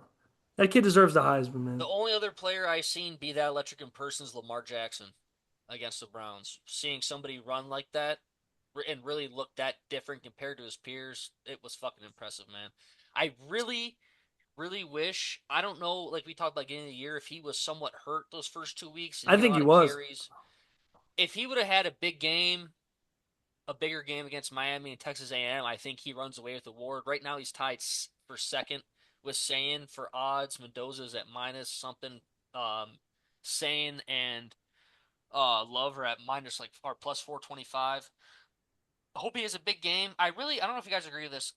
Give me the Heisman at the end of the whole season Yeah, I after the agree. Natty. I agree I with think the that. way the playoffs are scheduled now, really, that's when we're going to see these Heisman moments of these great teams and great players are going to be in games like this where it means more. So I really would like to see them move that.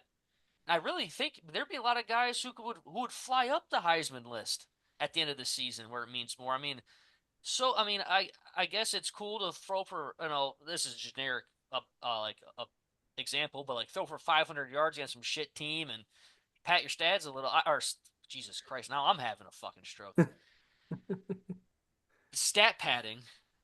Give me 200 fucking 75 yards and 3 touchdowns against the best defense in the nation. That to me is a Heisman moment, winning the fucking game. Fuck these big numbers against these teams that don't mean much earlier season. Give me the Heisman end of the year. And a guy like J Love could run away with the award that plays well. And it's give or take because if you win one game and you're out, then that's it. Guys that make it all the way could have fucking way better case for it. And So, it'll be cool to see a Heisman winner of a team that didn't make the playoff. Like that's just how fucking good that. Like yeah, imagine like a we all knew a Johnny Manziel situation. We knew that yeah. Mhm. team with their losses and stuff they weren't going to win at all, but we knew who the best player was. And I just want to make this argument. People want to talk about Reggie Bush. We can all agree, right? Reggie Bush might be one of the most electrifying Heisman winners of all time, right? Everyone says that. Yeah, yeah, yeah. He had his Heisman game against Fresno State. So I don't want to hear none of this fucking shit about fucking Jeremiah Love, this and that.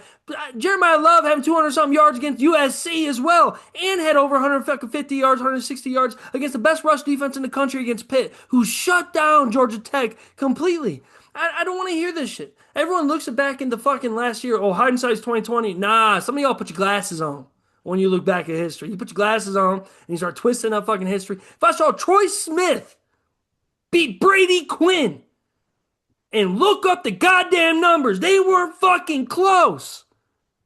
And now he won it because he beat the shit out of Chad Henne. Made sense. 1 versus 2, Michigan.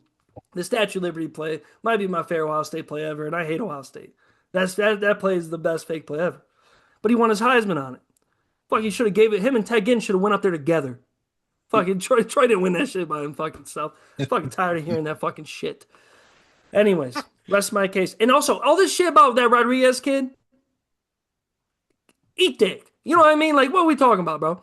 Like, compared to Matt Tail. You know, Matt Tail lost a fake girlfriend and a real grandmother, dude. Have some goddamn respect, dude.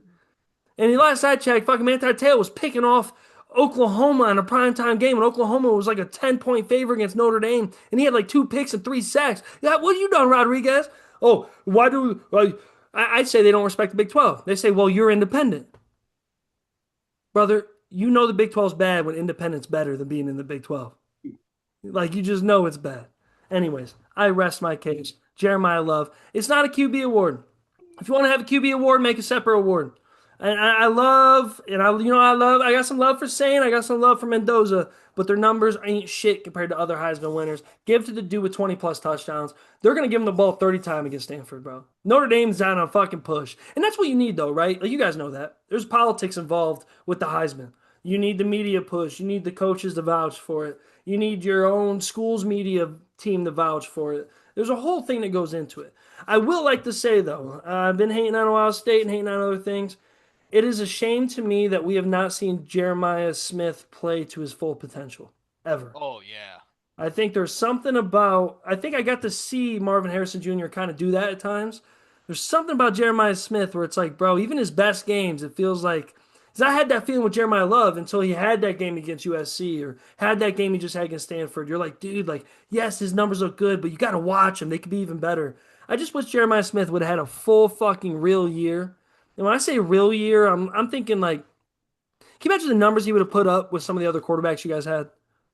You know what I'm saying? I don't even think it's a saying thing. I think it's a play call. No, I'm not putting on that. Yeah, that's what I'm saying though. I'm not putting on saying I'm putting like imagine having that the way they used to spread it out, the depth of the way they used to throw the ball. To me, Ohio State football was always a 20-yard play every other play. Mm-hmm. You know, you don't see that as much anymore, which yes, it's that, but like that goes to my point. I think the one thing I will regret this year, not regret because, you know, whatever, but like that I'm sad I didn't see, is I thought we really see a real. Now, maybe we do in the playoff. I think we can. And I hope it's not against Notre Dame because I think I'm setting myself up here. But you know what I'm saying? Hey, you know what? I watched fucking Tom Zibikowski put Calvin Johnson in his place. I don't give a fuck, dude. Let's get after it. Anyways, we went over all that shit. Is there anything else college football wise? We have a couple of stories. You know, we got Texas's coach, you know, doing his thing. We got Penn State still looking for a coach. What else we got? We got, you know, Lane Kiffin's son seen with LSU headphones, which I don't know if that really means much. People are fucking tripping over him and following his family and shit and getting crazy. Florida State kept their coach. Tell me you're not, dude, tell me you're broke. Tell me all those goddamn transfers you had and all that $5 million roster. You're broke as fuck right now. And you want out of the ACC because you ain't getting no fucking money back. I'm really surprised the ACC don't try to get after Notre Dame with that. ACC's facing problems with Notre Dame. They're going to come after them with their contract because the ACC's vouching for Miami, and apparently they're not allowed to do that. Which I think Notre Dame needs to pipe down about that because I'm like, yo, if we don't share our money with the ACC, we probably shouldn't tell them what to do. Like, if we go to the national championship game and we pocket $22 million and it's ours, and we're not giving it to SMU or Clemson, or we probably should shut the fuck up. Yeah. Georgia back on the map, arrested Felony charges. O-lineman. Love that, dude. That means Georgia's fine. Anytime I see someone get in trouble at Georgia, I'm like, they're right on track. They're Kirby Smart's got the program rolling. He's got the players he wants. You know, felony charges, let them stack up. We said Oklahoma's defense. We talked a little bit about the Heisman race, and we got Lane Kiffin. I'm really excited to talk about transfer portal stuff down the road. I think there's this. If you guys have seen, probably like this is a stacked transfer portal class, like name wise. Like, you know, if Sellers leaves and other players like that, there is some guys that could really hit this shit running and really make an impact. You know, we've seen transfer guys, you know, go to the national championship game last year. Like I think that can happen again. I also think it'd be ironic if Notre Dame and Ohio State make it to the championship game, or Oregon even, like with freshman quarterbacks. You know what I mean? Like fuck everybody else. Put the fucking young kids out and let's ball. Yeah. What else do we have? Anything else of significance? We got Ole Miss, Mississippi State. I think that'll be good. Georgia, Georgia Tech. Regardless of Georgia Tech's last week, that's still a 16th ranked versus 4th ranked team. That's a good game. Texas A&M, Texas. I think that's, to me, probably other than Michigan, Ohio State, the biggest game of the week. I don't know, man. You got Texas A&M who hasn't played nobody, and you got Texas who's been wishy-washy. In my opinion, it reminds me a lot of the Ohio State Michigan game. It really does. Like you got a couple teams that one team that's shown that they could be decent, but they can't win every game, and you got one team that's shown that we'll just win every game and not leave any question marks out there. I like Vanderbilt at Tennessee as well. Big game. I think it's time for Vanderbilt to get totally washed out, though. If you're playing at Tennessee, I think Tennessee's going to wash you the fuck out. I think they're too good. I also, upset alert. I know LSU ain't shit, man. But something about this LSU-Oklahoma game really reeks of what happened to Oklahoma last year. You know? Losing a bad game late in the year and then trying to toss it up to see if you can get in. And then, of course, Miami-Pittsburgh. That's going to be an upset. That's guaranteed. The luck of the Irish is just calling for it. You know what I mean? Just calling for it. That's just what's going to happen. This has been a long, fun pod. I'm going to ask Eric right now. Eric, give me your Thanksgiving plate before we get off this, man. What we got? What we looking for? We had Keegan like the cranberry sauce. Clark's a big stuffing guy. Me and TJ don't really fuck with stuffing. I'm a dessert king when it comes to shit. For those of you that don't know, me and Eric and some of our boys from high school have had a Thanksgiving group chat going for almost 15 fucking years or some shit. Sending each other our plates, sending each other game day fucking motivation shit when the fucking morning happens. Gotta lock in. I'm gonna be sending some Rick Ross photos after I eat. You know what I'm saying? Belly out and all. Eric, man, what we got for Thanksgiving? What's your ideal plate? Give me the sweet potatoes, bro. I fucking love sweet potatoes. I don't fuck with turkey unless it's smoked. If it's smoked turkey, I'm all the way the fuck in. I'm a ham over turkey unless the turkey's smoked. Stuffing's obviously great. And then Jack, I'm not huge on desserts unless it's pumpkin pie. I fucking love pumpkin pie. Only on Thanksgiving though. Like I won't have that shit any time of the year, you know. It's only like a Thanksgiving pie. That's the only Thanksgiving dessert I want is pumpkin pie. Hell yeah. See, I like you said that because I said that some things on Thanksgiving aren't eaten at any times of the year because they suck. Mhm. And me and TJ were talking about the pumpkin pie. Dude, I think pumpkin pie tastes like a candle. I'm not fucking eating it, dude. I'm just not. It's like perfume in my mouth. I'm not doing it at all. I'd rather have pumpkin seeds. You ever had pumpkin seeds, bro? I'd rather eat that shit straight. Fuck that noise. Hey, like I said, man, it shows your IQ if you like pecan pie. Yeah. Oh, I mean, there it's you not my go. favorite, There you but go. There you go. I won't put you in the chambers then. All right, let's fucking go, boys. We got anything else for this pod? To me, this is one of our fun ones. This was a good one. This one lasted a while. And you know what? We got Clark to sit up for like 2 hours straight. Let's get after it.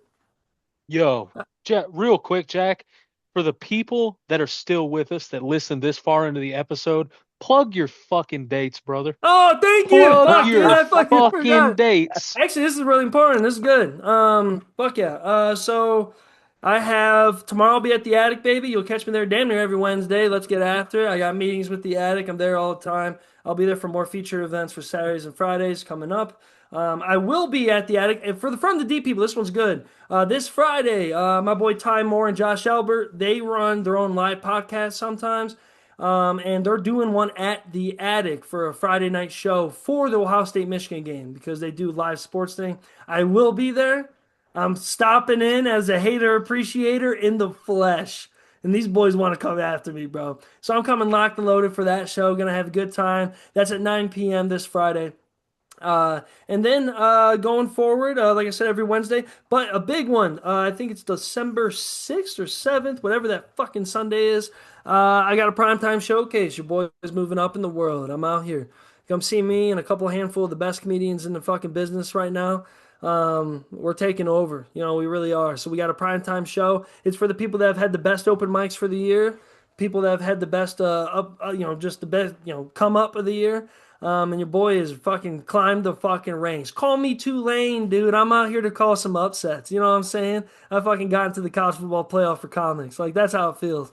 But I've climbed the ranks and doing all that. I also have the Funniest in Columbus contest again for the cash prize. Will either be at the end of December or the beginning of January. Promoters said that they will let us know as soon as possible. Come watch me represent June. I'm going to wear a Miss June thing and everything like it's the goddamn fucking whatever, the beauty pageant shit, bro. I'm ready to rock that shit and roll that shit. Thank you, TJ. I really appreciate that. And hey, for anybody out there, man, my boy TJ is slinging that shit, that winery, man. Come see him, bro. What's it called, TJ? What's the name of it? Cask 307, man. Say that one more time for me. Cask 307 in Madison, Ohio. Come and get right. Come and get right, dude. Come eat some good food, bro, and then come down to Columbus and see your boy do some jokes. You guys got anything else before I say it's from the deep? You. Hey, baby. Like TJ said, we need some fucking growth and we need some balls from the deep.